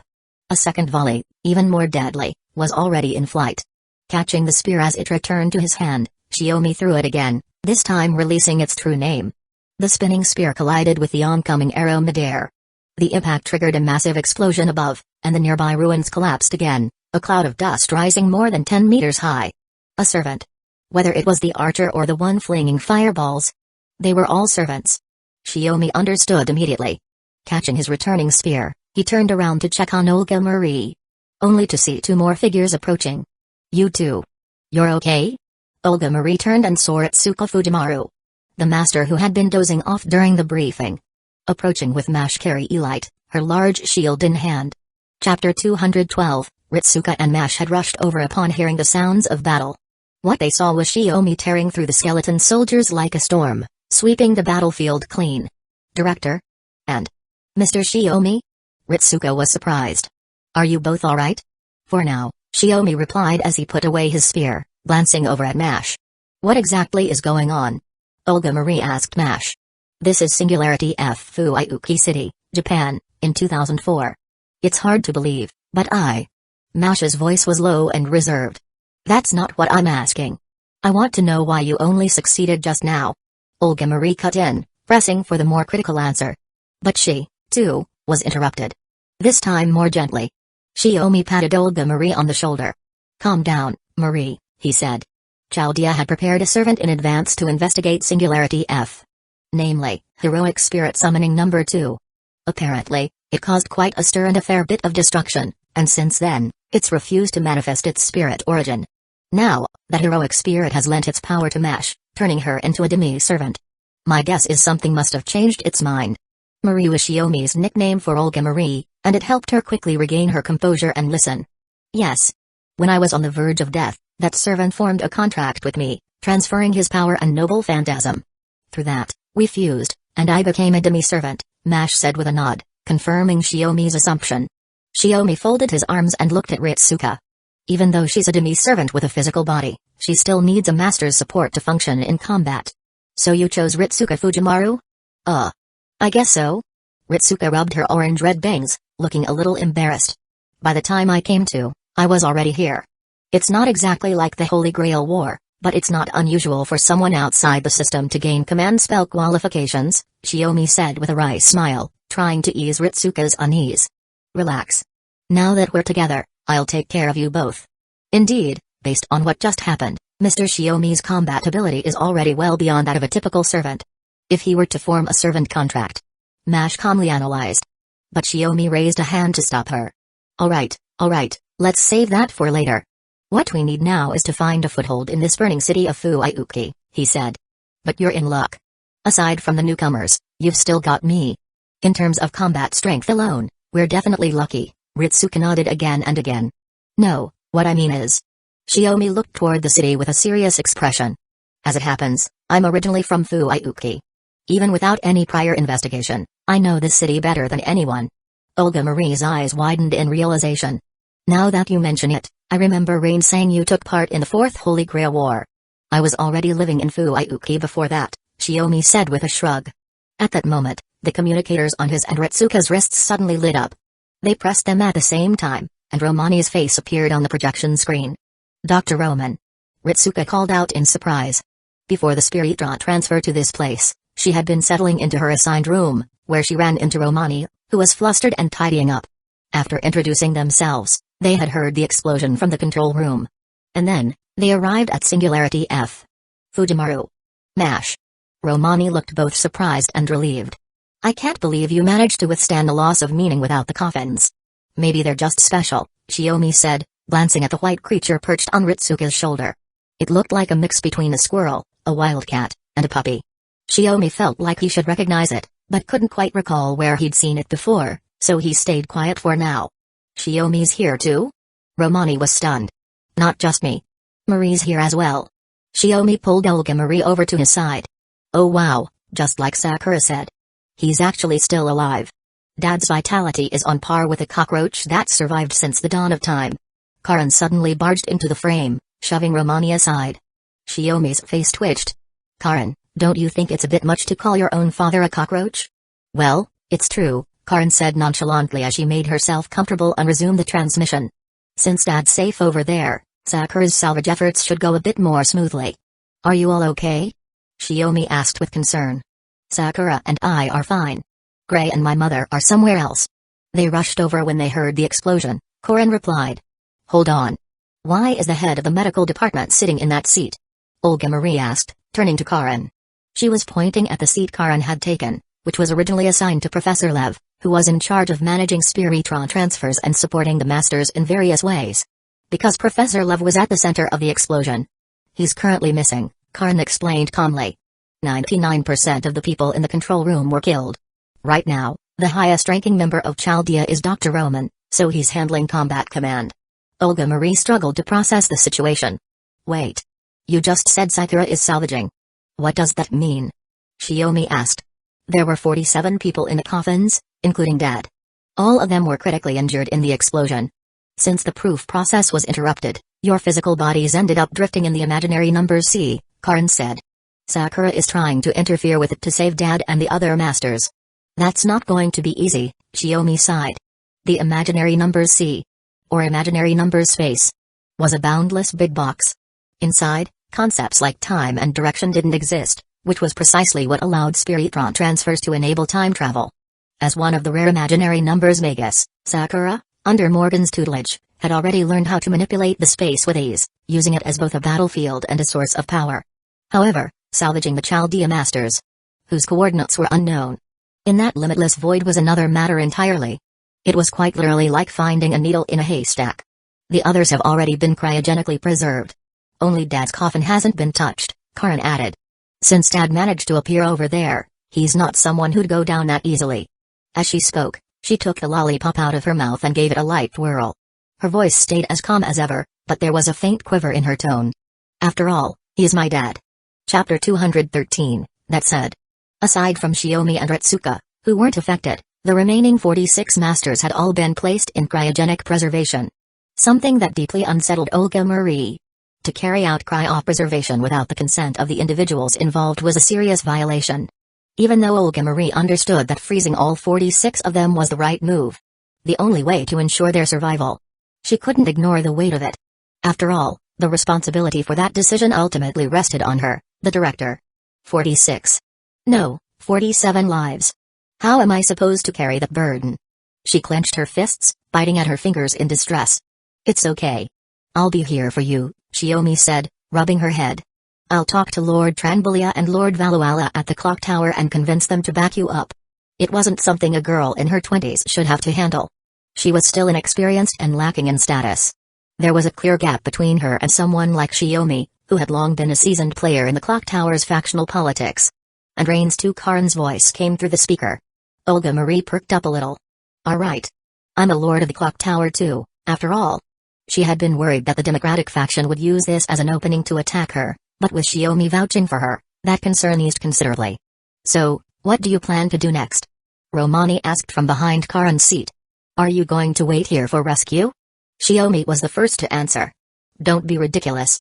The others can wait if they want, but I can't just leave this place alone. Makes sense. Fuyuki is your hometown, after all, Romani said with a nod of understanding. Then it's settled. With Shiomi-sensei leading the way, I, Ritsuka Fujimaru, and the servant Mash Kiri Elite will form an investigation team for Singularity F. Olga Marie turned and waved energetically at Ritsuka and Mash. Understood. You understood. After Mash replied, Ritsuka quickly echoed her response. All right, no need to be so formal. It's just a temporary team, Shiomi said, waving his hands with a wry smile to calm them down. He understood perfectly well. This was the first mission for the two of them, and with so many unknowns surrounding Singularity F, it was only natural for them to feel anxious. Even if they weren't showing it on their faces. You've been to the front lines, a seasoned magus. And you're treating this like a school field trip, Olga Marie muttered, slightly annoyed. But she had to admit. It was precisely because Shiomi made everything seem so effortless that she wasn't as tense or afraid. Unlike her father, Mer Isberry, who barely spoke to her and only cared about magecraft, Shiomi carried a warmth that felt human. Then I'll leave Singularity F to you and everyone else. If anything happens, contact me immediately. Karin spoke seriously, then added, a servant is approaching. Be careful. Got it. Shiomi nodded to Karin and ended the transmission. He turned toward the direction where the servant's presence was coming from. Are we going to fight? Ritsuka asked. No, it's better to establish a base first, Shiomi replied after a brief analysis. This isn't the same one that attacked Maria and me earlier. It's a new servant. If this turns into a brawl, it'll be dangerous for both Maria and Ritsuka. Then where do we take shelter? Olga Marie asked. Shiomi smiled. Isn't it obvious? My house, of course. As he spoke, he tapped the ground with his magical spear. A whirlwind suddenly burst forth. Not a regular tornado, but a swirling mass of countless crows. Don't run off. If you get separated, it'll be hard to find you. The crows wrapped around the group, and in an instant, they vanished. Taking all four of them with them. On top of the ruined skyscraper, a female servant clicked her tongue in frustration as she watched the scene. So fast. With that, she turned and left. Meanwhile, in the opposite direction, another servant who had also witnessed it muttered to himself while clutching a wound at his waist. Huh. Same kind of spear as Master's. And that transfer spell. So he's the one they were talking about. This is the teacher's house? Ritsuka and Olga Marie stared ahead, speaking softly. But all I see is an empty lot, Mash said bluntly. Alright, change of plans, Shiomi said immediately, turning around without hesitation. To their surprise, there wasn't even a trace of Shiomi's house. Not a ruin, not even a foundation. It was just an undeveloped patch of land, with a half-burnt wooden for sale sign stuck into the ground. But isn't this your house? Olga Marie began. A singularity means human history has deviated for some reason, Shiomi said. If my house isn't here, then the answer is simple. In this warped Singularity F, I don't exist. Why wouldn't you exist? Ritsuka asked, catching up. Probably because if I did exist here, the singularity wouldn't be viable, Shiomi thought aloud. So I was excluded in some way. Or maybe. Olga Marie pressed. Or maybe the version of me in Singularity F is already dead, Shiomi said with a shrug. and died a long time ago. At least before 1992. He laid out this rather grim second possibility with surprising calm, leaving the girls feeling unsettled. Either way, a singularity is a singularity. And I'm still me, Shiomi added, taking it in stride. Since my house doesn't exist, I guess we'll have to rely on someone else. You mean the Tasaka family? The ones who manage the land in Fuyuki? Olga Marie asked, recalling what she'd heard. Land managers? Does that mean the whole city belongs to them?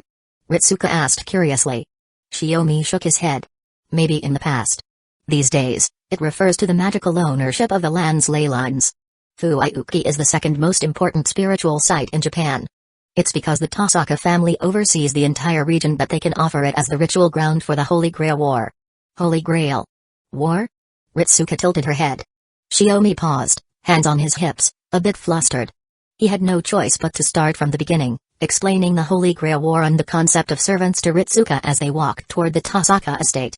Both Shiomi's and the Tasaka residences were in Mama Town, only about 10 minutes apart on foot. So they arrived quickly. But the moment they reached what should have been the Tasaka estate, Ritsuka and Olga Marie let out even louder gasps than when they saw Shiomi's house. Even Shiomi was stunned. The place where the Tasaka house was supposed to stand had been reduced to a massive crater, several meters deep. He was left speechless. What on earth happened in this singularity? For the first time, Shiomi's expression turned grim. Chapter 214. Despite the shock, Shiomi quickly composed himself and gave instructions. Mash, stay up here and protect Marie and Ritsuka. If any enemies show up, call me immediately. What are you going to do, Shiomi-sensei? Ritsuka had started calling him sensei too. Shiomi stood at the edge of the massive crater where the Tasaka residence used to be. I'm going down there to find out what turned the Tasaka estate into this giant pit. With that, he slid down along the crater's slope. The Tasaka residence had been built directly above Fuyuki's ley lines. Land chosen centuries ago for its exceptional magical energy. Because of that, the Tasaka family had a unique affinity with the land's magical power. 11 years ago, at the end of the Fifth Holy Grail War, Shiomi had treated a gravely injured Rin Tasaka. Wounded by Marisberry. By burying her in his family's ley line. The recovery was even faster than if he had healed her himself. But now, in this version of reality. This singularity F. The Tasaka residence had been completely erased, leaving only a massive, empty crater. In the blink of an eye, Shiomi had reached the bottom. This place. A quick scan told him that even though this was once one of the strongest ley line sites in Fuyuki, the magical energy here was now almost completely drained. It was as if some massive ritual had just taken place, sucking the land dry. At this rate, it would take at least a decade to return to normal. Was this the result of an ongoing Holy Grail War? Shiomi wondered silently. He lifted his arm to activate the device on his wrist. Aside from communication, it could gather and transmit local data back to Chaldea for analysis. But before he could connect, he heard the faint clinking of chains riding the wind. He slowly lowered his hand and stood still, not even turning around. How about revealing yourself, servant? He said. A low, seductive chuckle echoed in reply. Chains shimmered into view, forming a massive web above the crater like a barrier.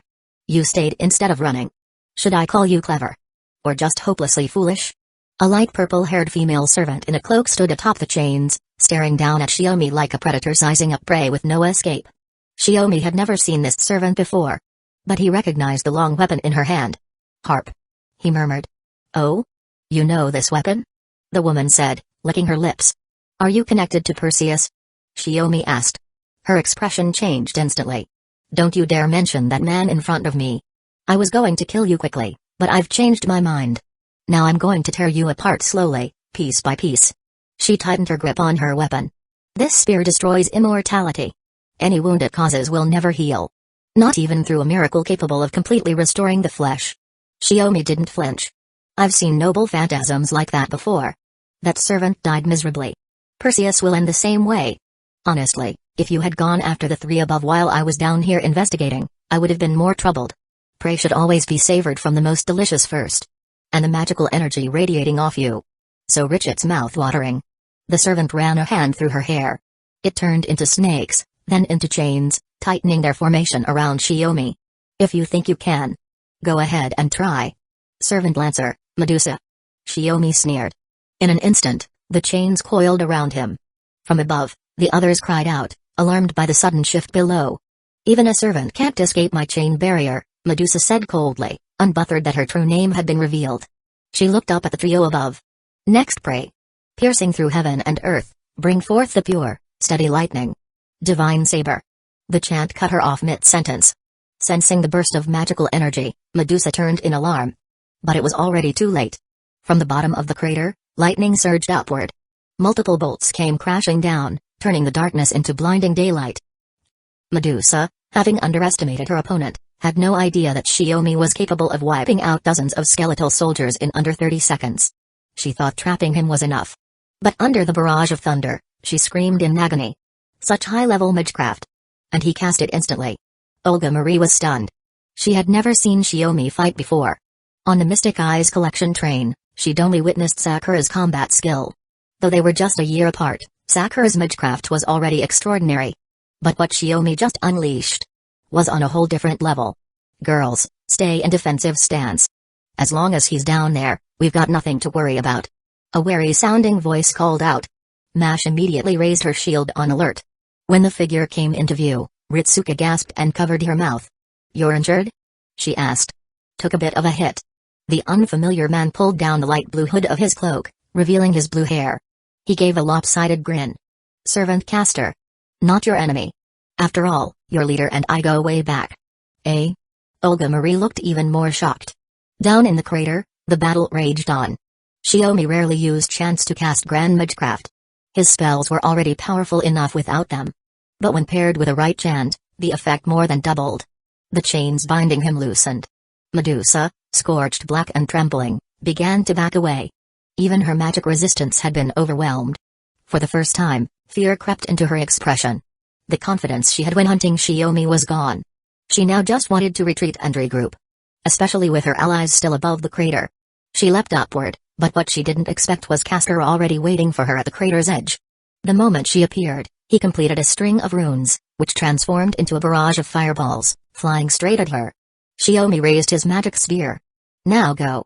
Guy Bolg, soaring spear that strikes with death. Caught midair, interrupted by Castor's attack, Medusa was wide open. Her eyes widened as she watched the crimson blade pierce through her heart. You are. She tried to speak, but the words never finished. She plummeted back into the pit and slowly began to fade away. Shiomi had sensed something off about this lancer, but for now, he set the thought aside. Climbing back to the crater's edge, he looked toward the caster who had helped him and gave a wry smile. Well, what are the odds? Fancy seeing you again, Kuchilane. Oh? You know me? That'll make things a lot easier. Caster grinned, his smile as wild and carefree as ever. Chapter 215, more importantly, are you hurt? After greeting Kuchilane, Shiomi looked him over and asked. Unlike his usual answer self, this Kuchilane had manifested as a caster, and surprisingly, he exuded the air of a sage straight out of Celtic legend. Shiomi noticed his hand was pressed tightly against his waist, the area soaked in blood. Yeah, that lancer bastard managed to land a hit, Kuchilane said with a self-deprecating chuckle. I'm supposed to be good with the spear, and here I'm getting skewered. Bit of a disgrace, huh? That's odd. Lancer's already been eliminated.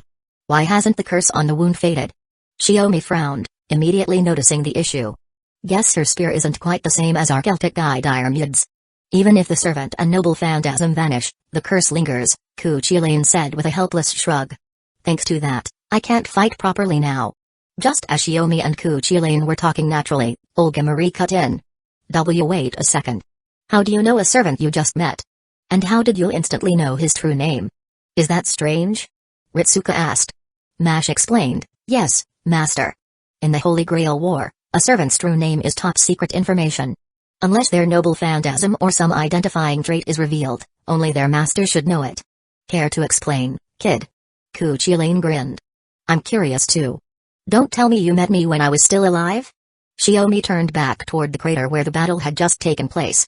In the Fuiuki Holy Grail War of 2004, as I know it, the servant who appeared under the Lancer class was Kuchilane. I see. Olga Marie nodded, then blinked and turned to Kuchilane. Wait, if Lancer is Kuchilane, then that means here in Singularity F. It's misaligned, Shiomi replied after a moment of thought.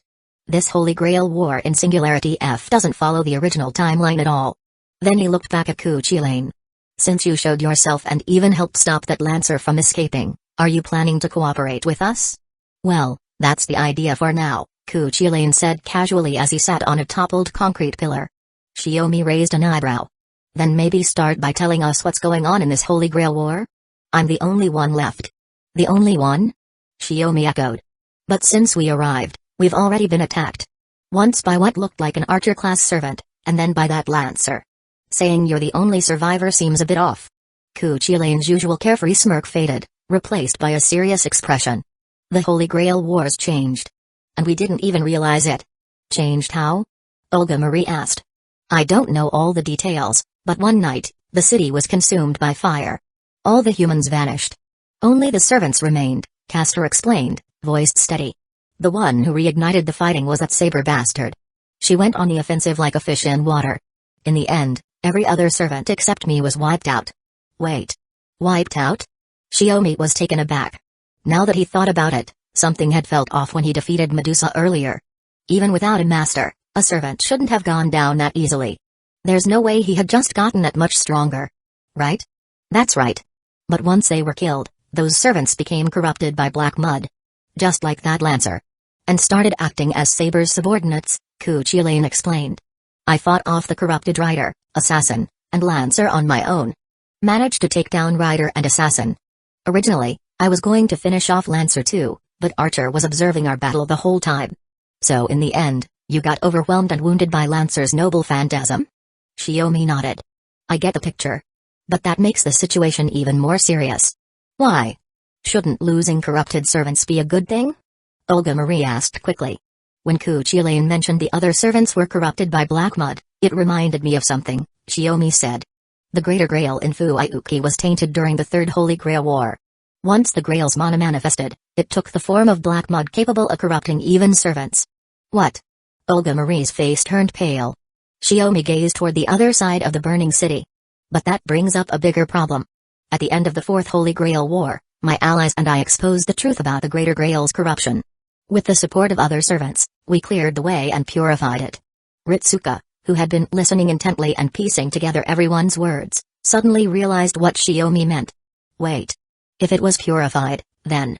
She started, catching on to the key detail. Exactly. Under the current system of Fuyuki's Holy Grail War, there shouldn't be any power left to corrupt servants like this, Shiomi said. Which means the cause of this singularity might trace all the way back to 1994. Kuchilane's expression remained steady but serious. That's a whole other issue. Right now, it's 2004. There's no going back in time. So you're saying you want us to defeat the remaining servants and put an end to this Holy Grail War? Shiomi asked. That's the idea.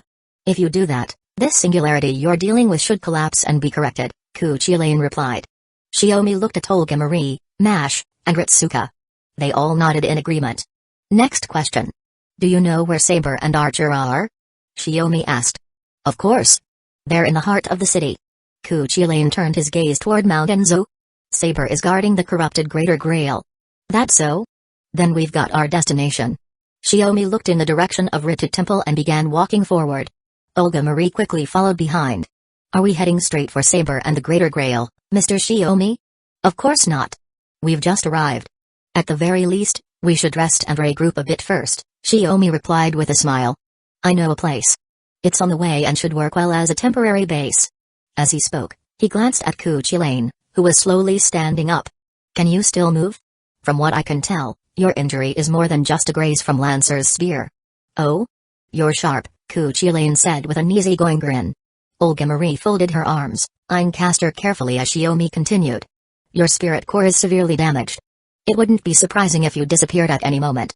Chapter 216, the area where the Tasaka residence once stood had completely vanished, replaced by a crater over 10 meters deep. With two ideal rest points rendered useless, heading back to search for the Emiya residence would have been extremely inefficient. So, Shiomi led the group toward Hamurahira Academy, which was more conveniently on the way to Mount Enzo. Unlike the rest of the burning city, the school was only slightly damaged. There were no signs of fire. This place. Even the schools ended up like this. Shiomi sighed and guided everyone to a relatively clean classroom. They decided to set up a temporary base there. While the others rested, Shiomi stepped outside and re-established contact with Chaldea. Korin was no longer at the console. Ramani had taken her place. She had likely gone off to oversee the containment of the masters caught in the explosion, making sure they survived through emergency cryopreservation. We're uploading the Singularity F data so far. Have your team analyze it, Shiomi said. Pay special attention to the Tosaka residence. Or rather, the large crater at unconfirmed coordinate XG. Let me know the moment anything new comes up. Romani nodded, accepting the data and distributing it to the surviving operators in the control room. As he monitored the live feedback of the 4 on screen, he couldn't help but smile in relief. Having you here has made a huge difference. Neither the director, Fujimaru, nor Mash has any real combat experience. I'm just glad we've gotten this far, but I can't say how long our luck's going to hold, Shiomi replied. Besides, you heard what Mash said earlier, right? The servant who entrusted her with power never revealed their true name or even the name of their noble phantasm. Right now, even though Mash has the shield, she can't use it as a noble phantasm at all. That's a serious issue. I'll have to count on you to find a workaround, Romani said. Whoa, don't make it sound like this is all on me, Shiomi replied with a half-laugh. You got to Chaldea before I did. Don't tell me you don't know the true name of heroic spirit number 2? When that heroic spirit was summoned, it immediately launched an attack on Chaldea, Romani said, voice turning grave. We barely managed to contain the damage, but ever since, the heroic spirit's refused to show itself. Even the former director couldn't determine their identity. Shiomi figured Mash's involvement as a catalyst might have rubbed the servant the wrong way. Perhaps that was why it refused to reveal itself or fight. Now it had changed its mind. Likely because if it hadn't, Mash would have died in the control room blast. Well, can't be helped then. Shiomi nodded. I'll keep a closer eye on her. He continued, Romani, I'm sure you've noticed. There's been a shift in the lineup for the Holy Grail War in Singularity F. Yes, Romani replied after a moment of silence, finally nodding. Just then, footsteps approached from behind. Kuchi-Lane emerged from the building, and Shiomi told Romani they'd talk later before ending the transmission. Oh man, I got kicked out by the girls. And all I did was compliment their figures a little. Kuchi-Lane looked exasperated. If it were Master, you'd already be nailed to the wall, Senpai, Shiomi said, arms crossed. Kuchi-Lane, having already guessed Shiomi's origins, wasn't surprised by the title and simply replied, hey. You're not wrong. Didn't expect you to really show up as a caster. If you weren't injured, I probably would have challenged you again. Sitting on the steps of the school building's main entrance, he asked, from the way you're talking, you've fought me as Lancer before? Yeah, but it ended without a clear result, Shiomi replied, stepping up beside him. That's a shame. Kuchi-Lane sighed. Too bad I couldn't bring that record back with me. Still, there's a reason I appeared as a caster this time. What? Shiomi was momentarily stunned. Kuchi-Lane glanced sideways at him. It's something I only found out after the Holy Grail War went off course. Someone arranged for me to wait here for you. Wait for me? Shiomi narrowed his eyes. They knew I'd show up from the start? Well, technically, that person just said the one who holds Gaibulg and the primordial runes, Kuchi-Lane muttered. Who is this someone? You'll find out sooner or later. Kuchi-Lane extended a hand, and a wooden staff appeared in his grasp. It was the weapon he used in his caster form. My mission is to hand this over to you. He casually passed the staff forward. Shiomi hesitated for a moment before taking it. As soon as it touched his hand, he felt the ownership shift. He was now the staff's master. A staff made from white ash. Don't tell me. His eyes widened. Good. You get it. Kuchi-Lane's body began to turn translucent. Hey. Not again. Shiomi barely had time to inspect the staff before he noticed Kuchi-Lane starting to fade. But Kuchi-Lane had clearly expected this. It's fine. You were right. I've long since lost my spirit core. If I didn't have that staff, I wouldn't have lasted this long waiting for you. Shiomi couldn't say a word. The reality was worse than his predictions. I think it's a pity too. Kuchi-Lane clenched his hand. But we're both disciples of the Land of Shadows. What I couldn't finish. I'm counting on you to handle, Junior. You can count on me. Shiomi raised the staff, mana beginning to flow through it. Whether it's Archer or Saber, I'll take them down and fix this singularity. Kuchi-Lane nodded. Good mindset. But be careful. Especially of Saber and Archer. We don't know the latter's true name, but he can project all kinds of weapons. Archer. Don't tell me. Shiomi was already piecing it together. With time running out, Kuchi-Lane didn't waste any more words and went on. Saber's true name is even more widely known. He stood up. It's Arthur, King of Britannia. Shiomi's pupils contracted sharply. That's impossible. If it's Artoria, she should have disappeared after the Fourth Holy Grail War. But the next moment, he calmed himself. This was Singularity F. Any anomaly could be justified here. The reason King Arthur, who should never have been summoned again, appeared here. That's something only you can find out. With that, Cuchulainn vanished into the night of Fuiuki. Shiomi gripped the staff tightly and muttered to himself with a sigh, he always leaves behind a mess. Chapter 217, Stars, Cosmos, Gods, Animus, Hollow, Void, Anima, Animosphere. On the rooftop of Hamura Academy, Olga Marie knelt within a circular magic circle, softly chanting as she inscribed runes onto pebbles she'd picked up. Shiomi's voice came from behind her. So this is the spell passed down through generations of the Animosphere line? Olga Marie flinched, then gave a small nod. That's right. It combines modern rune magecraft with Animosphere's celestial magecraft. It works as a basic, expendable mystic code. You came up with this yourself? Shiomi crouched beside her, picking up a pebble etched with runes for a closer look. More or less. My father had no interest in any magical theory outside of the Animosphere tradition, and rune magecraft is really just a revival of the magecraft foundation, Olga Marie said, pausing her work. It was my tutor who encouraged me to broaden my horizons, so I picked up a little of it. Shiomi recalled, it was back on the Mystic Eyes collection train. He stopped mid-sentence. Though he hadn't been there himself, he had read the report. Olga Marie's tutor, Trisha Fellows, had died aboard the Mystic Eyes collection train. She was one of the rare imaginary numbers magi. Strict in her lessons, but caring toward Olga outside them. Her death had left Olga Marie depressed for a long time. After Sakura joined Chaldea, she quickly gained Olga Marie's trust. No doubt the fact that Sakura was also an imaginary numbers magist played a part. Yeah.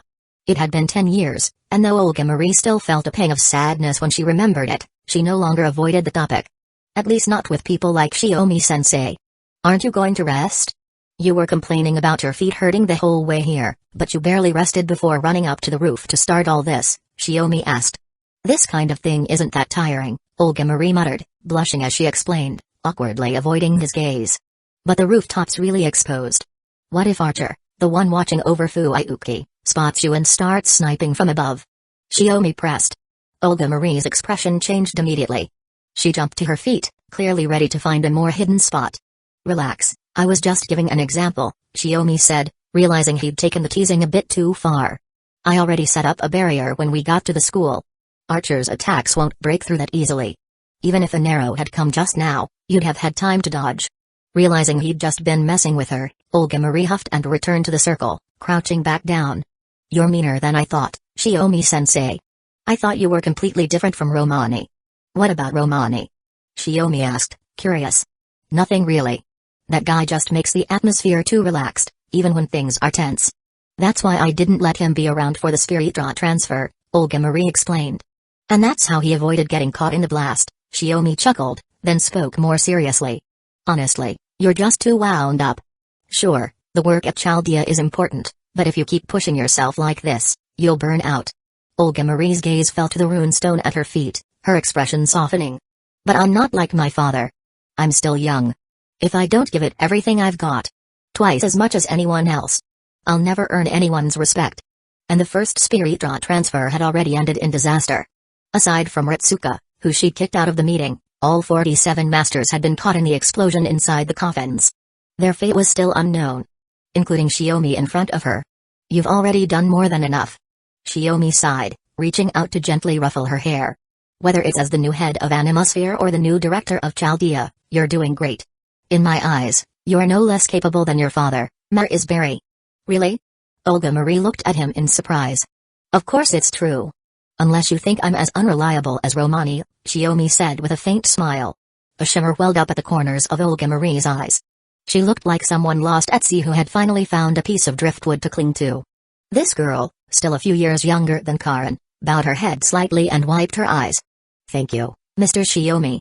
She truly meant it. Because he was the first person to ever praise her. Everyone around her, whether her father, Trisha, or the Magi of the Clock Tower, had expectations of her at the level of a lord. None of them ever judged her by the standards of an ordinary magus, let alone praised her. But seriously though, while the idea of combining celestial magecraft with rune magecraft is solid, these rune stones, the craftsmanship's a little rough. Shiomi pinched one between his fingers, making a face. Realizing he was just teasing to lighten the mood, Olga Marie crossed her arms and looked away. Can't be helped. I don't specialize in rune magecraft. I'm not like you. You trained under Toko Ozaki and even came into contact with the primordial runes. Still, it's way better than having nothing. Originally, this singularity was supposed to be handled by a group of masters. Now that things have turned out like this, and with Chaldea's condition still unknown, thinking up this plan on short notice was a smart move. He looked into her eyes. Can you use Animasphere's celestial magecraft? If you give me a few days to prepare, I can manage, Olga Marie said. Or if someone here could help adjust my magic circuits like Mr. Melvin Weens, that'd speed things up. Shiomi raised his eyebrows. Then we're out of luck. I'm more of a hands-on type. My grasp of magecraft theory is limited to refining my own experience. As for tuning magic circuits, that's completely out of my league. More importantly, Saber was guarding the Great Cave of Mountain Zoo, where the Greater Grail was located. Even if celestial magecraft could be deployed, there wouldn't be enough room to use it effectively. And it might even risk collapsing the entire cave. But you're not just skilled in magecraft. You're also a carrier. Your combat abilities on par with a servant. You even took down Lancer in one strike. Olga Marie looked at him with hopeful eyes. So we don't have to worry about Saber and Archer, right? That's how it is. But hearing it said out loud even makes me feel a bit of pressure, he replied, flicking her forehead. Finish your prep, then get some rest. We head for Mountain Zoo in 1 hour. Understood.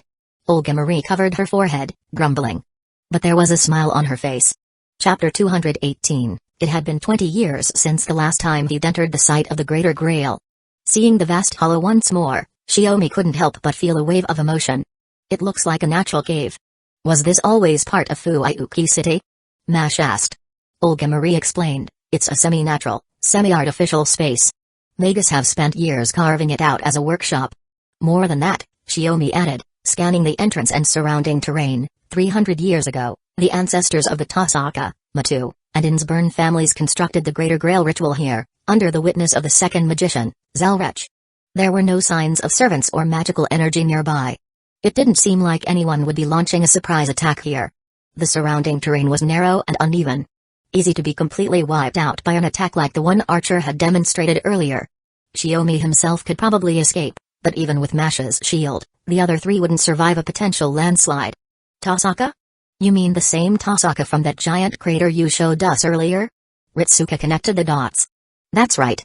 The Tosaka family is one of the 3 founding families of the Holy Grail War in Fuiuki, Shiomi said. But after 3 centuries, both the Insburn and Matu lines have declined. The Matu especially.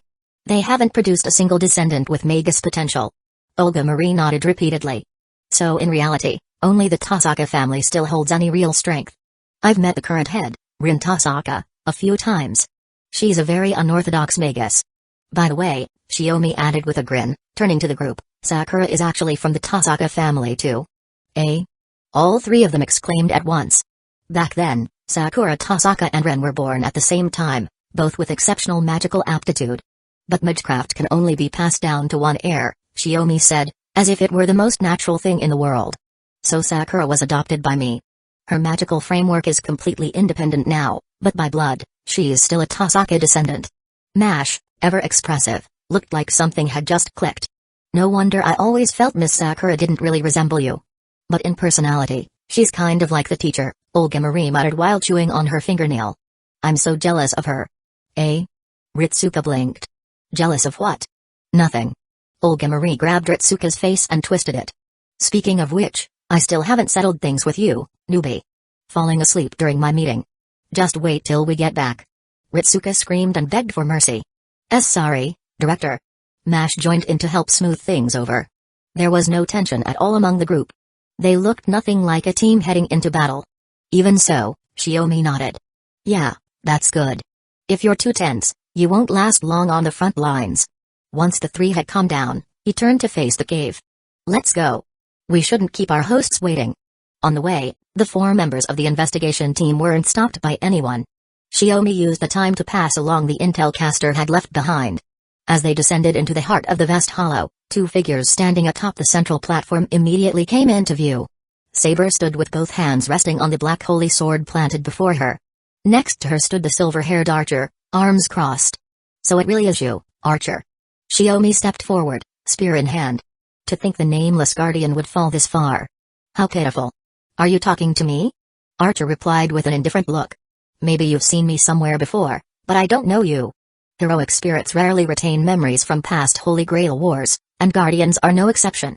It's also possible that the memories were erased by the counterforce when he was summoned to this singularity.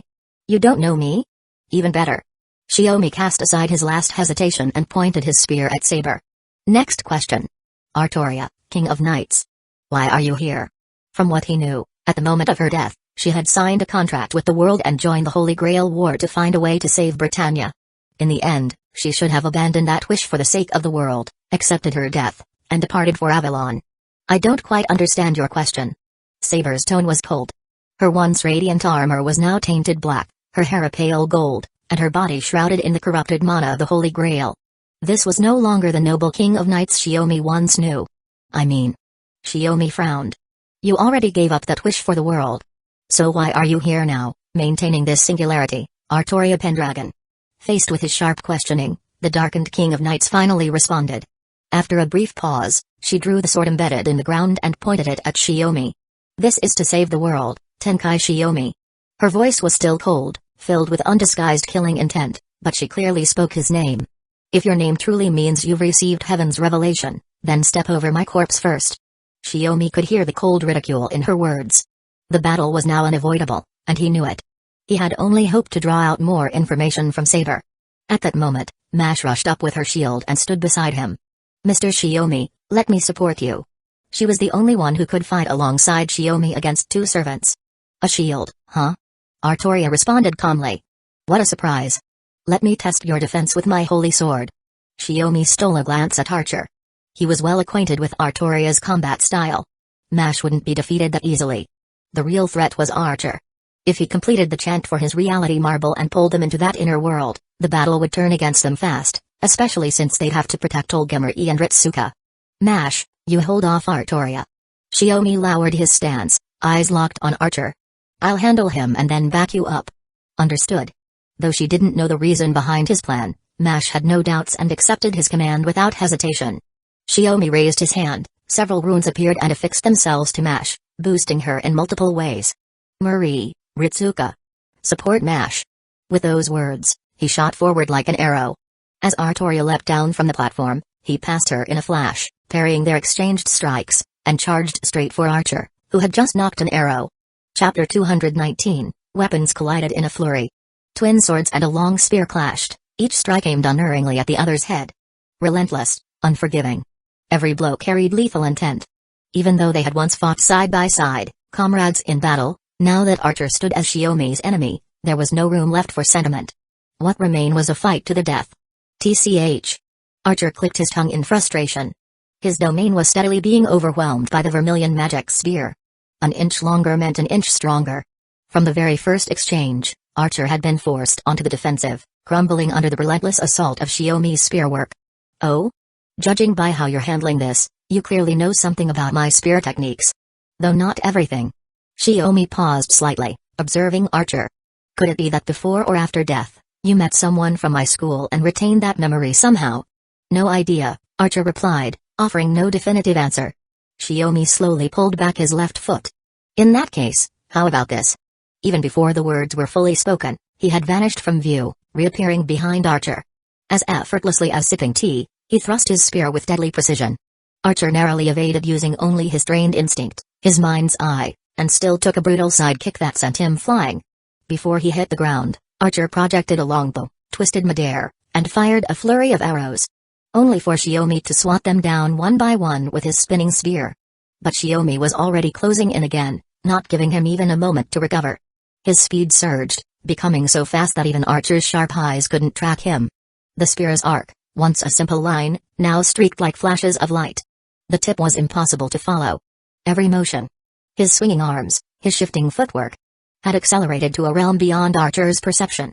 Under such pressure, Archer was forced to retreat step by step. He realized he had gravely underestimated the master standing before him, thinking he was just another ordinary magus. But this man clearly understood not only servants, but Archer's combat style, and the very essence of the Holy Grail War. If I'm not mistaken, even in close quarters combat like this, you should still have the strength to chant your incantation, right? Shiomi pressed down hard with his spear. Archer, blocking with both swords, was already half kneeling. Hurry up and show me your trump card. Your reality marble, Unlimited blade works. The rock platform beneath them cracked under the weight of his strike. Archer dropped down with it, leaving behind a pit several feet wide. Using the shift in terrain to his advantage, Archer flipped away and retreated beyond the spear's range. Shiomi wasn't taunting him. He was forcing him, testing him. Precisely because he understood Archer's combat nature, he was pushing him while trying to verify something. "There's no need," Archer said, still gripping his twin swords. At this distance, projecting a bow would only invite death. "No need?" Shiomi narrowed his eyes. "Or is it that after being tainted by the black mud and reduced to Saber's subordinate, your inner world's been corrupted too, and you can't manifest it anymore?" Archer's obsidian face remained unreadable, like cast iron. He neither confirmed nor denied it. Shiomi glanced down at the battlefield below. Even with the power of Chaldea's number 2 heroic spirit, Mash could only fight as a servant. Facing a top-tier servant like Artoria, she could do little more than raise her shield again and again, bracing herself against the onslaught of the blackened King of Knights' swordplay. Sparks erupted with each strike. Not yet the critical moment, Shiomi judged silently. That heroic spirit had entrusted his power to Mash yet kept his true name hidden. Most likely, he wanted her to simply survive. Not to be used as a weapon. Even so, that shield was a real noble phantasm. If Artoria truly pushed her to the brink, maybe it would release some of its true power. But was this really the right thing to do? Shiomi remembered what Romani had told him about Mash. He couldn't agree with Marisberry's decision, but it wasn't something he could change. Was sending a child like her into battle really something an adult should do? In the middle of a fight, and you still have time to look around? Aren't you getting a little too full of yourself, Master of Chaldea? This time, Archer seized the moment Shiomi's attention wavered and charged in. Spear and twin swords clashed once more. "It's nothing. Just something adults tend to do. Wonder if we're doing the right thing." "Like sending that child to face the King of Knights alone," Shiomi said, still calm. "Mash is a lot like Artoria. In a sense, both were created to fight." Archer paused for a moment, caught off guard by the words. The moment passed, and Shiomi struck. His spear swept in a crimson arc, forming a net of red light that gave Archer no room to evade. All he could do was protect his vital points and take the hit. He was stabbed in 7 or 8 places. Blood gushed out as he dropped to one knee, gasping for air. Shiomi began releasing the power sealed in his vermilion spear, ready to activate its true name and deliver the finishing blow. Letting a guardian like Archer continue to exist in this corrupted state was nothing short of a disgrace. But Shiomi wasn't the only one preparing to invoke a noble phantasm. Mash, exhausted under the pressure of Artoria's magic-fueled strikes, finally couldn't hold out any longer. Her shield dropped, and she collapsed to the ground. The King of Knights raised her jet-black holy sword. This time, the magic it radiated was different. Deeper, more sinister. "Hold on, Mash." Olga Marie threw rune-inscribed stones, but they were easily nullified by Artoria's magic resistance before they could even reach her. They had no effect at all. Realizing she was powerless to intervene, panic overtook Olga Marie's expression. "Of course it's wrong." Shiomi clenched his jaw, turned on his heel, and charged at Artoria. "Die, King of Knights." Gaibolg.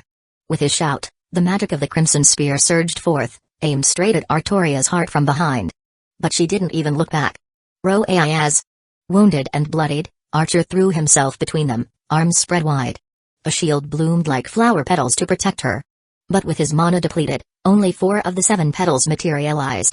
Still, it was enough to block Shiomi's strike. If only for a moment. And by Artoria time. Soaring spear of piercing death. Excalibur Morgan. There was no room to change course. Shiomi released the true name of his spear, and Artoria unleashed her noble phantasm. Aimed directly at the girl still struggling to lift her shield. Chapter 220 AI's shield once stood firm in the Trojan War, its 7-fold defense blocking even Hector's killing spear. Had Shiomi been at full strength and not activated his spear's true name with a thrown attack, he might not have broken through the shield projected by Archer in one strike. But the shield wasn't whole. Each of them used the shield in their hands to protect the one they were meant to guard. Petal by pink petal, the projected shield shattered.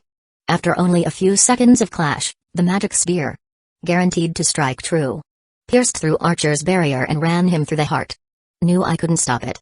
But at least your spear can't reach Saber now," Archer muttered, forcing himself to stay upright, preventing Shiomi from withdrawing his weapon.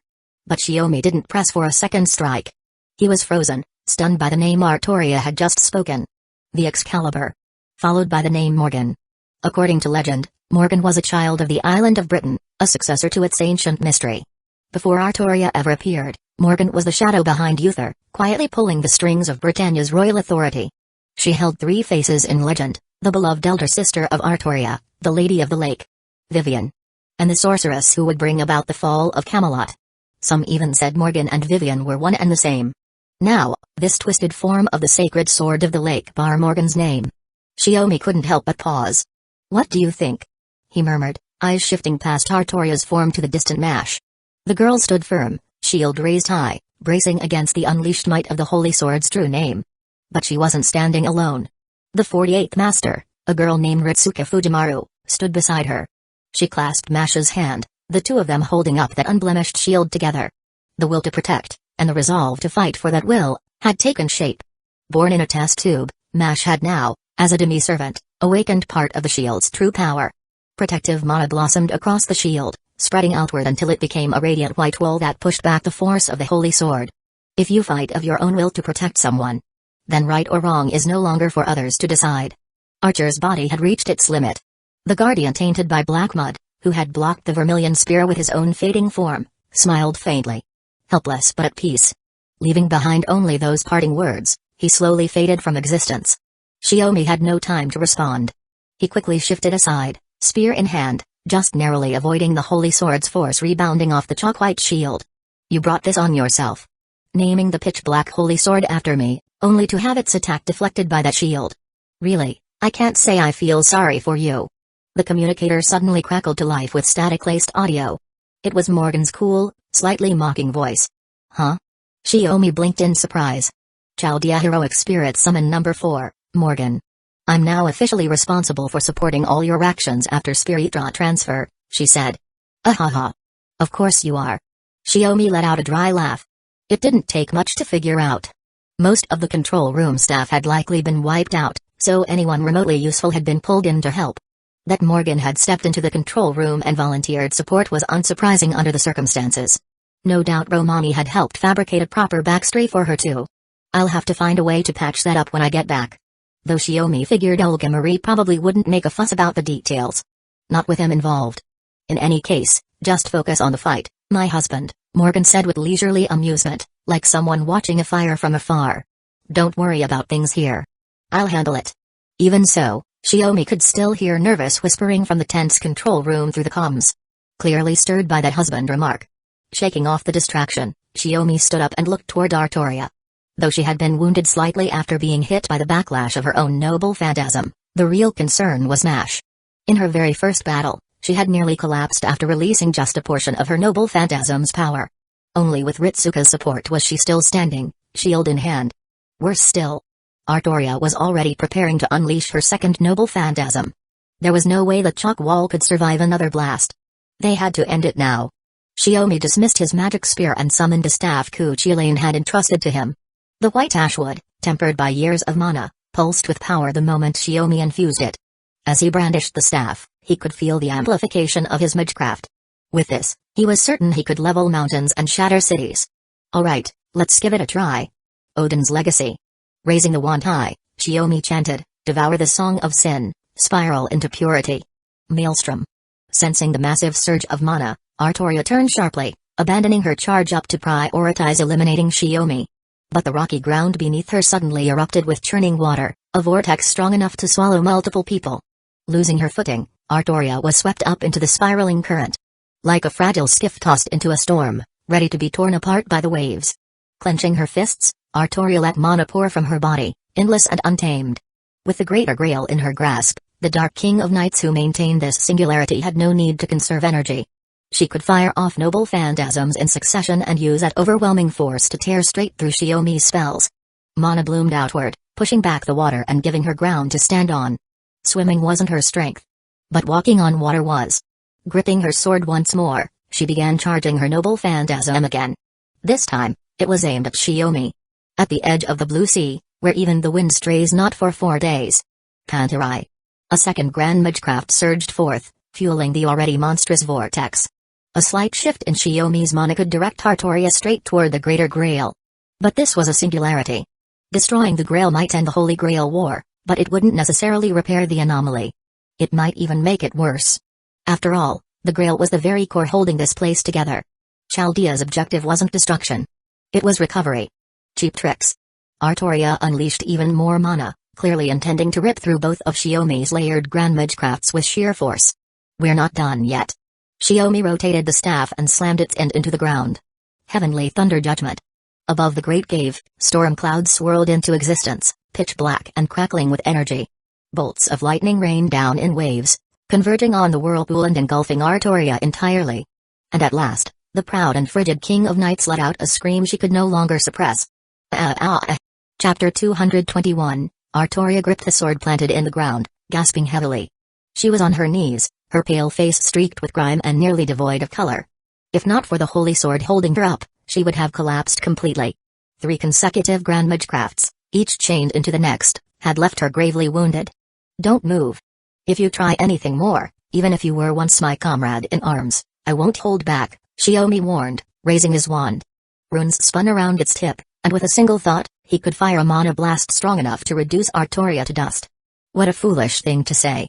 Is that really how a battle-hardened magus speaks, Denkai Shiomi?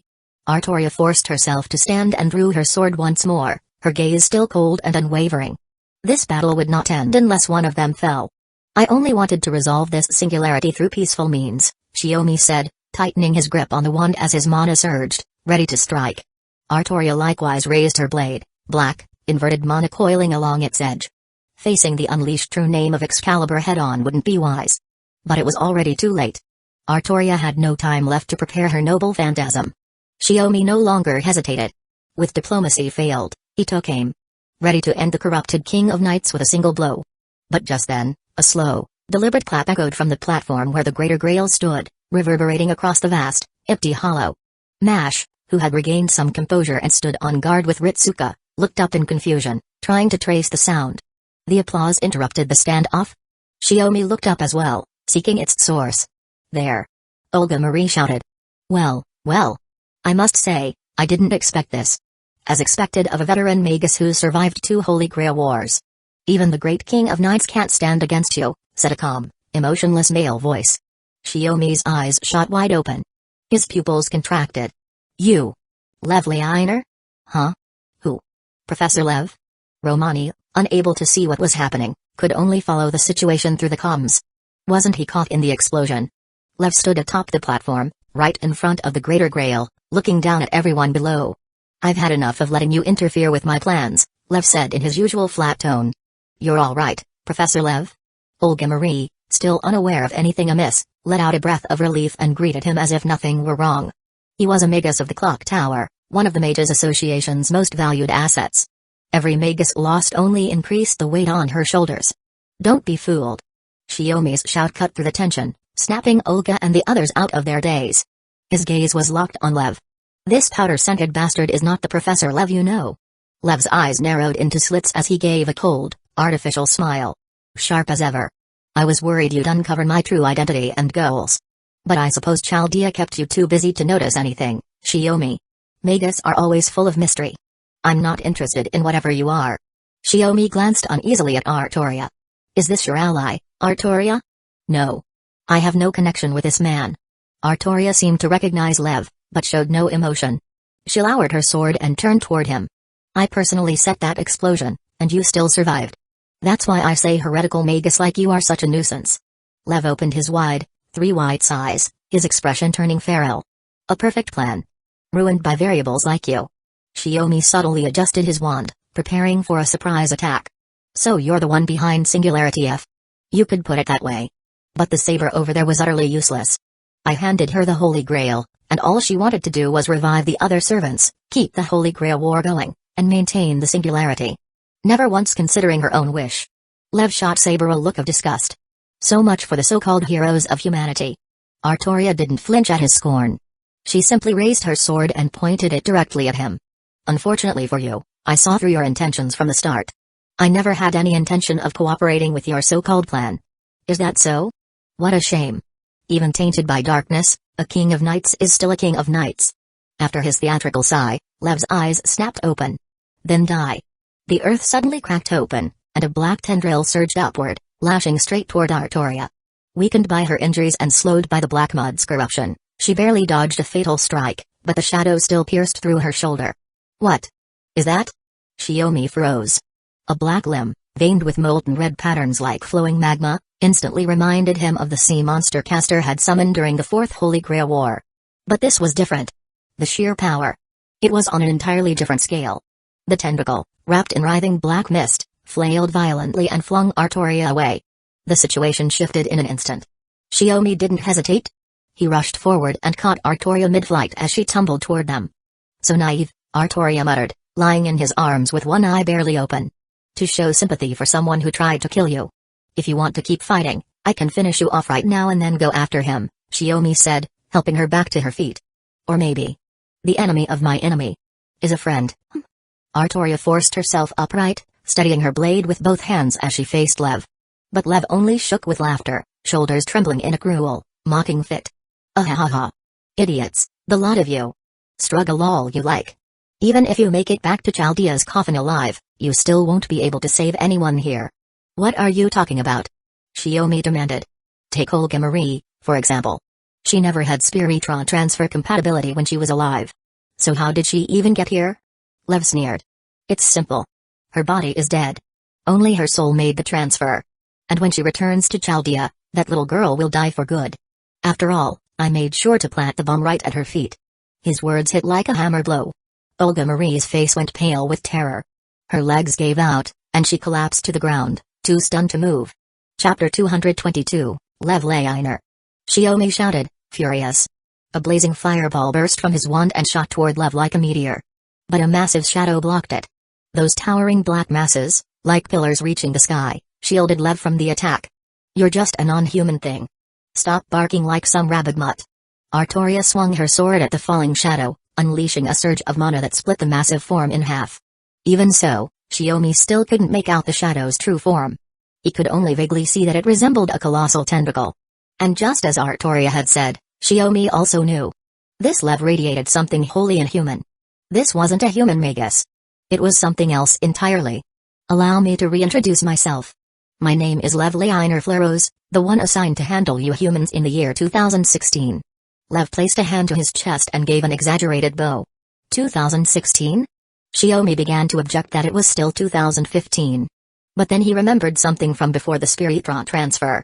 Chaldeas had been unable to observe anything past the year 2016. The future hasn't disappeared. It's simply been reduced to ash, Lev declared flatly. Thanks to Chaldea's magnetic field, Chaldea itself was preserved. But the outside world? I imagine it all ended up like this place. Like Fuiuki. Xiaomi's heart pounded. Like Fuiuki? That meant humanity had vanished.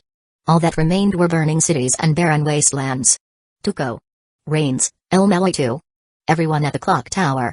One by one, the names of those dear to him flashed through his mind. They'd all been reduced to ash? Xiaomi was stunned. Nearly paralyzed.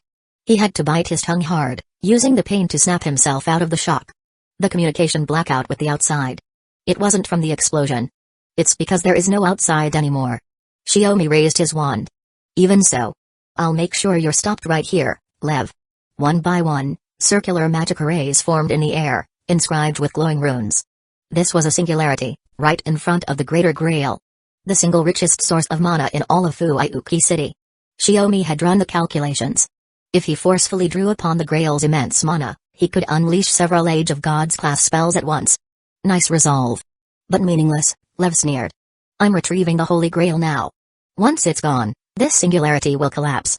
You and everyone else can be buried along with Singularity F, Xiaomi. Seeing Xiaomi's spell formation, Lev remained utterly calm. He simply raised his hand and made a casual gesture. A golden object flew from Saber's chest into his palm. Lev absorbed it into his body. The Holy Grail. Artoria's form immediately began to destabilize. There was no time to hesitate. Xiaomi unleashed several grand magecraft spells simultaneously at Lev. But those black shadows possessed a defense far beyond any servant. Twisting and intertwining, they formed a barrier even stronger than the chalk wall Mash could create with her shield. Damn. Xiaomi glanced at Ritsuka and the others and activated comms. Romani, start prepping spiritual transfer now. While our proof of existence still remains. But what about the director? Romani hesitated, then caught himself. Understood. Beginning spiritual transfer. Preparing full retreat from Singularity F. Lev grinned, baring teeth sharp as a beast's. Come to think of it, just letting Olga Marie return like this feels a little too kind. With a snap of his fingers, a circular portal opened before the Greater Grail, revealing the wreckage of Chaldea's control room. And the Chaldea's planetary model, engulfed in flames. What? No. Chaldea's. Olga Marie stood frozen, horrified, as her body began to lift off the ground. She was pulled helplessly toward the burning model of Earth. Chaldea's, after all, was a miniature black hole. The moment a human made contact, their body would be broken down to the molecular level. No. No. I don't want to die. Realizing what was about to happen, Olga Marie thrashed in panic, but she couldn't break free from Lev's control. You're not going to die. At least. Not at the hands of someone like him. Chains shot out from the rune magic circle, wrapping around Olga Marie and slowly pulling her back. A pointless gesture. Matching magic against someone holding the Holy Grail. Nothing more than a desperate struggle. Lev's voice rang out as Olga Marie was dragged forward once again. How about this, Magus? Artoria's fierce shout came from the side. The pitch-black holy sword was ready. Vortigern, hammer of the Vile King, reverse the rising sun. Swallow the light, Excalibur Morgan. A noble phantasm powerful enough to destroy her own spirit origin. Artoria released the true name of the Holy Sword of the Stars. Even Lev, at last, sensed true danger and dared not rely on the pillar of black shadow already weakened by Shiomi's earlier assault. The dark surge of mana from the Holy Sword tore through the platform before the Greater Grail and shot toward the cavern's inner wall. With the caster of the spell defeated, the spellwork controlling Olga Marie failed, and she was yanked from the air by Shiomi's chains, falling into his arms. Watching this unfold, Artoria slowly descended in midair, her form beginning to dissolve into golden particles. On her usually expressionless face, a faint smile finally appeared. She said softly, "Looks like my role ends here. But yours is just beginning. Grand Order. The war over the Holy Grail has begun." As her voice faded, the entire cavern began to collapse. The ground split apart completely. Ritsuka, shouting Shiomi's name, and Mash, were the first to fall as the floor vanished beneath them. Luckily, the light of Spiritra transfer had already begun to glow. Are we going to die, Mr. Shiomi?" Olga Marie, her voice trembling, asked in a sob. Shiomi didn't know the answer. Even though he'd saved Olga Marie, even though only her soul remained, there was still one thing he lacked to complete the transfer. "No. I'll protect you. You won't die. I won't die. None of us will die." That was all he could say to comfort her. Olga Marie gave a faint smile through her tears, curled up in Shiomi's arms, and lost consciousness. Then the ground gave way beneath Shiomi as well.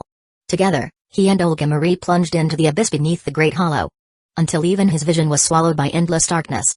Chapter 223, when he opened his eyes again, Shiomi was surrounded by endless darkness.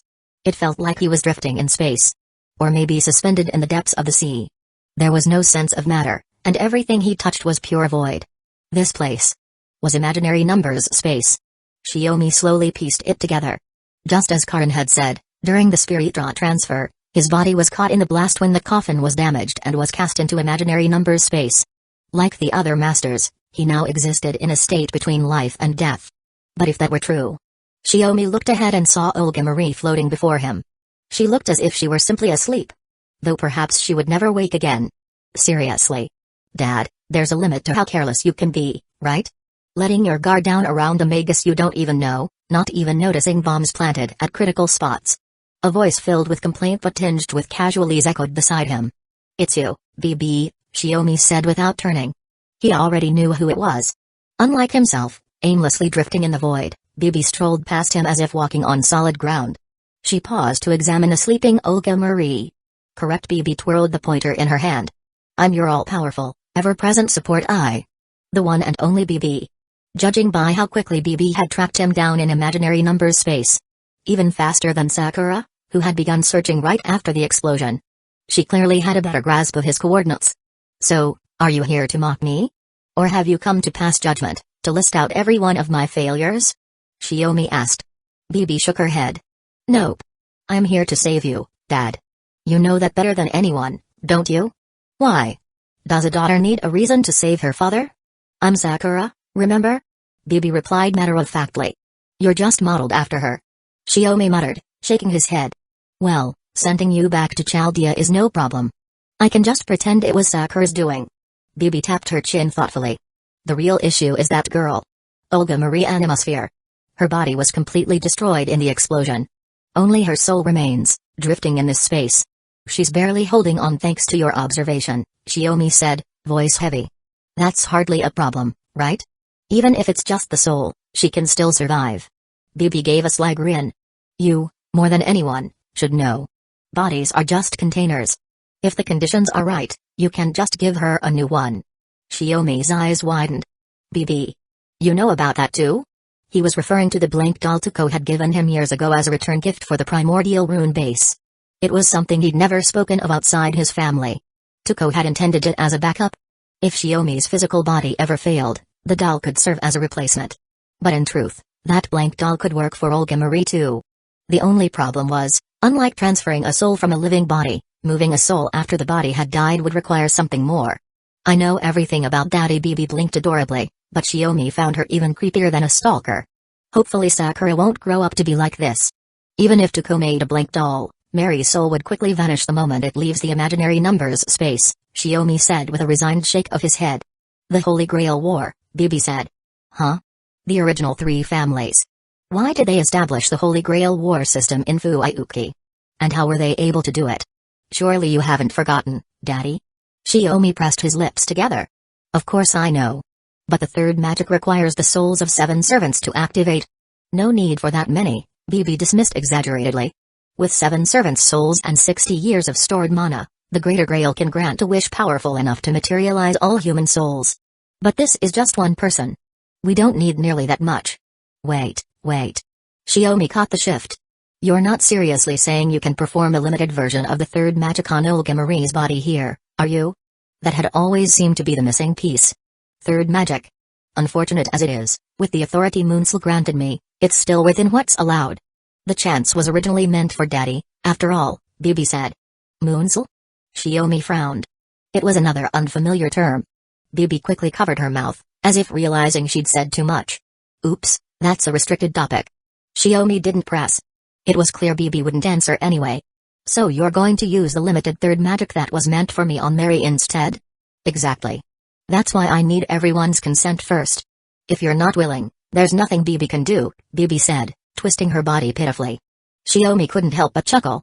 What's there to hesitate about? Just do it already. Knew it. You really are Daddy. If someone's right in front of you and can be saved, you'll never hesitate? Even if it means burning your bridges. Bibi's voice suddenly turned calm and sorrowful, uncannily like Sakura's. What are you talking about? Shiomi didn't quite get it. Doesn't matter. Since Daddy's given the okay, no need to ask again. Bibi coughed lightly and returned to her playful tone. Because it's a limited third magic, time's tight. Once we get back, you'll need to transfer the materialized soul into a new body ASAP, or else it's game over. Got it? Shiomi replied seriously. Bibi raised her pointer like she was tapping a blackboard, gently touching Olga Marie. Her soul, rather than her body. She transformed into a glowing white orb, then slowly shrank into a gemstone, which Bibi cradled in her palm. With a flick of her hand, the gemstone floated into Shiomi's grasp. Oh no, no good. There are still other rivals in this imaginary numbers space. Gotta hurry and send Daddy out. Before Shiomi could thank her, Bibi spun dramatically, feigning urgency as her pointer traced a violet arc through the air. Suddenly, Shiomi felt his body pulled to one side, completely out of his control. Far off in the distance, a faint light flickered into view, gradually growing larger. From that direction, Shiomi thought he could hear Sakura's voice. Your journey is just beginning. Bibi won't be able to intervene again until the human order incineration is over. Please, be careful. Daddy. Her voice faded into the distance. Before Shiomi could say another word, the boundary light of the imaginary numbers space swallowed him once again. Chapter 224, Olga Marie jolted awake from a nightmare, staring up at the ceiling of Chaldea's infirmary. As her consciousness returned, she turned her gaze and saw Karin sitting by the bedside, reviewing a medical report. Oh, you're awake. Much earlier than expected, Karin said, marking something on the clipboard with a pen, as if updating the report.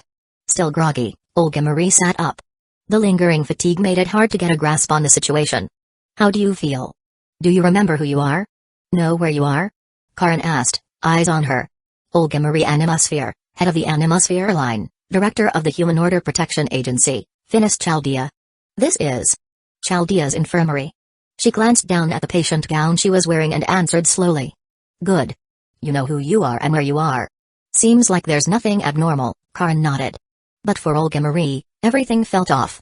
Memories of Singularity F slowly returned, along with other fragments of truth. She looked at her arms and hands exposed outside the sleeves, and asked, confused, wasn't I already dead? Technically, your body did die. But your soul and consciousness survived thanks to the spiritron transfer to the Singularity, Karin corrected her.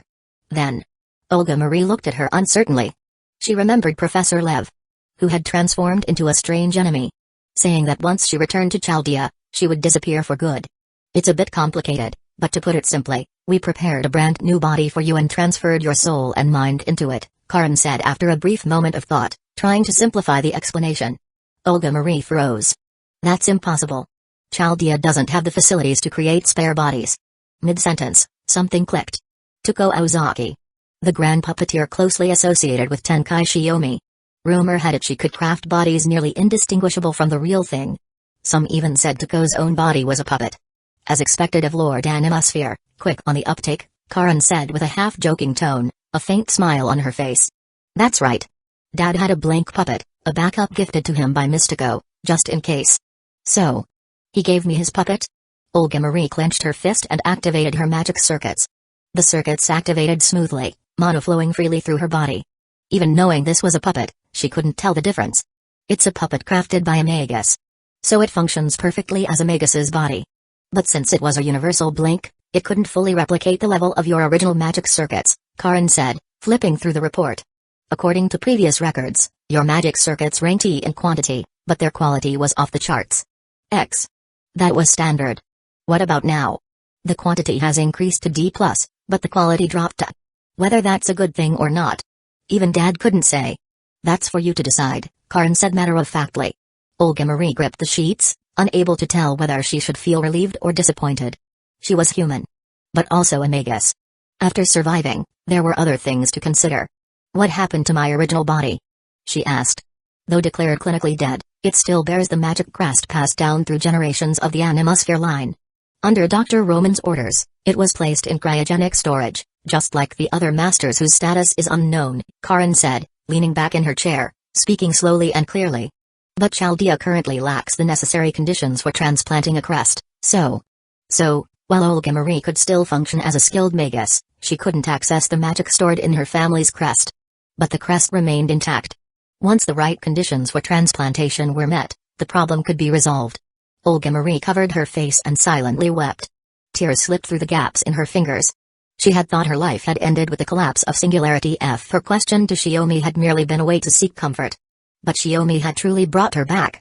Watching her cry, Karin decided there was no need to bring up the mysterious origins of the third magic anymore. Let's wait until the director fully regains her memory. Karin stood up, walked to the corner of the ward, and used the communication device there to inform the others that Olga Marie had awakened. Before long, Ritsuka and Mash came running in. She's awake. Director, are you feeling okay? Ritsuka leaned over the bed anxiously. Mash placed a hand over her chest and spoke gently. If there's anything you need, please don't hesitate to ask, Director. Catching the scent of food on Ritsuka, Olga Marie realized the two had likely been eating when the message came in and rushed over immediately. Though she hadn't expected much from this last-minute recruit. Chaldea's 48th master. After the battle at Singularity F, Olga Marie had seen Ritsuka's resilience and courage firsthand. This girl might even surpass me as a master, the director thought to herself. You're both overreacting. And didn't I say I'd settle the score with you? Olga Marie frowned playfully as she reached out and pinched Ritsuka's cheek. If you dare fall asleep during another of my strategy meetings, I won't let you off so easily. I get it. Olga Marie wasn't using much strength, so Ritsuka only felt a mild sting as she laughed and pleaded for mercy. So? Where are the others? Olga Marie asked with a hint of awkwardness, deliberately putting on airs. Karin simply shrugged. I've been here the whole time watching over you while you were unconscious. I haven't had the chance to check in with the others. Maybe they're all resting. Ritsuka, having escaped Olga Marie's grip, rubbed her cheek and answered seriously. About that. Mr. Shiomi and Dr. Roman are currently discussing our next steps with the others. They said once the director wakes up, everything will be decided by you. What happened? All Olga Marie knew was the limited intel Love had mentioned beneath the Great Pit. After Singularity F was repaired, Chaldea's detected 7 new singularities. The situation is even more severe than what we faced in Fuiuki, Mash replied. Chapter 225, Between the restoration of Singularity F and Olga Marie's awakening, the surviving Chaldea staff worked tirelessly to bring the control room back online. Under Xiaomi's leadership, they began investigating the 7 new singularities observed by Chaldeas. Once she confirmed that her body was functioning properly, Olga Marie returned to the control room. Everyone was there. Xiaomi's wife, Esk, was seated at a workstation, assisting with operations. Her claim of being heroic spirit summon number 4 inches had been quietly brushed aside by Xiaomi, treating her as regular auxiliary personnel for now. Romani, seated at a nearby console, tried to stand and offer her his seat, but she waved it off. No need. With Professor Lev's betrayal, you're the only one who can take over master coordination after Spiritron transfers. She glanced at Xiaomi and, seeing affirmation in his eyes, her tone firmed. Let's go over our current situation. So far, we've confirmed the conditions of 4 out of the 7 singularities: the end of the 100 Years' War in Britain, Septem around 60 AD, the Age of Exploration in 1573, and London in 1888, Romani reported. Their preliminary Humanity Foundation values are estimated at C+, B+, A, and A respectively. Olga Marie instinctively bit her finger in worry. The outlook was grim. Any one of those singularities posed a greater threat than Fuiuki, which had only rated a C. We'll have to prioritize the ones with the lowest foundation values. Ritsuka is still a rookie master, with almost no combat experience. She glanced toward Xiaomi. But thankfully, we still have experienced frontline masters like you. That alone keeps things from being completely hopeless. Just as she finished speaking, Xiaomi raised a hand to indicate he had something to add. Olga Marie nodded, handing over the floor to him. So far, only Ritsuka and I remain as active masters. With just 2 usable servants in Chaldea, we're desperately short on personnel. In light of this, and at their own firm request, I've submitted a proposal to allow the following 3 to participate in Spiritron transfers for singularities: Sakura, Karin, and Gray, Xiaomi said with a sigh. Olga Marie paused. She remembered they all had Spiritron compatibility, but back then, Chaldea had already settled on a solid roster of master candidates. Especially the Elite 8 team. That time, Xiaomi had uncharacteristically chosen not to nominate them. Now, with their numbers so diminished, he had no choice but to accept their initiative. Still, something else stood out even more. So, you've finally decided to lend a hand, Leonardo da Vinci? Olga Marie had already noticed the beautiful female servant standing in the control room. Whether female was the right term, though, was up for debate. After all, Leonardo da Vinci had indeed been a man in life. But as a servant, he had chosen to manifest in a body of his own creation. A woman's. She should probably be considered a female servant. In any case, she was the 3rd heroic spirit summoned. Leonardo da Vinci, who had arrived at Chaldea back in 2012. As a peerless genius, she had been critical of many aspects of Chaldea, and particularly furious about the subservient experiments. She had kept herself in the background until now, largely because Chaldea had sufficient personnel. Though she thought it arrogant to try to safeguard the world with so few people, it had still seemed workable, so she chose to stay and observe. Only now, after Chaldea had suffered devastating losses, had she finally stepped forward. Let's just say I'm doing it for Romani's sake, da Vinci said lightly. But I'm currently unable to accompany Chaldea's masters on Spiritron transfers. For now, I'm serving as a technical advisor, helping the masters involved with Spiritron transfer complete their proof of existence. Even as she spoke, her gaze subtly flicked toward Morgan. There was another top-tier servant here, hiding her true identity, acting only as support staff and helping with Xiaomi's Spiritron transfer. Who exactly was she? Fine. I know what you're capable of. Chaldea's losses are significant. We need skilled personnel to handle technical support. Olga Marie accepted the situation. With this level of loss and no way to reach outside help, Chaldea couldn't recover in less than a year on its own. Da Vinci's offer to help was more than welcome. But there is some good news. Maybe because your original body died, your soul adapted to Spiritron transfer. Or maybe it's due to the nature of your new body. Xiaomi looked at Olga Marie. You can also participate in Spiritron transfer and take on the role of a master in restoring the human order. Olga Marie froze, then grabbed Xiaomi's arm in surprise. Really? It's true. As the technical advisor, I can vouch for it, Da Vinci said with confidence. Compared to masters, we still have a relatively sufficient number. And we don't yet understand what Lev meant about the world burning to the 4th stage, Xiaomi said, glancing at Chaldeas, now restored to its original Earth model form. So I'm proposing a bold operation plan. He looked around the control room, then slowly continued. We're going to carry out repairs on 3 of the 4 confirmed singularities simultaneously, Shiomi said. Marie, Ritsuka, and Mash will form the first team to head to the Orlan Singularity. Karin and Gray will make up the second team and go to the Rome Singularity. Sakura and I will form the third team to investigate the London Singularity. Olga Marie thought for a moment. So the teams were assigned based on Humanity Foundation value? She knew Gray was a gravekeeper from a rural village in Britain, with combat abilities strong enough to rival most servants. In some ways, even more formidable than Mash. No, Sakura stepped forward. It's because London has the clock tower.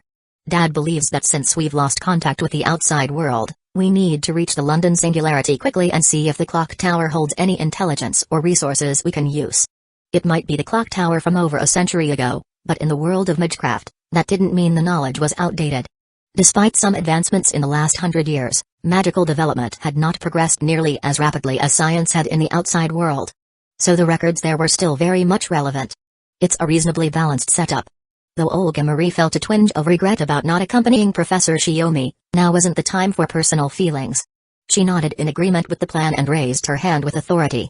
Then we'll proceed with this strategy. Chaldea begins preparations for simultaneous deployment to the three singularities. Chapter 226. After the battle plan was finalized, Chaldea officially launched the large-scale project known as Humanity Restoration. Though they suffered heavy losses, they were still fortunate enough to retain the majority of their combat strength. At the heart and core of that strength, Shiomi was in the middle of adjusting his combat suit in preparation for the next Spiritron transfer. How's everything? Any discomfort? Romani knocked on the door, stepping in to perform a routine check as head of the medical department.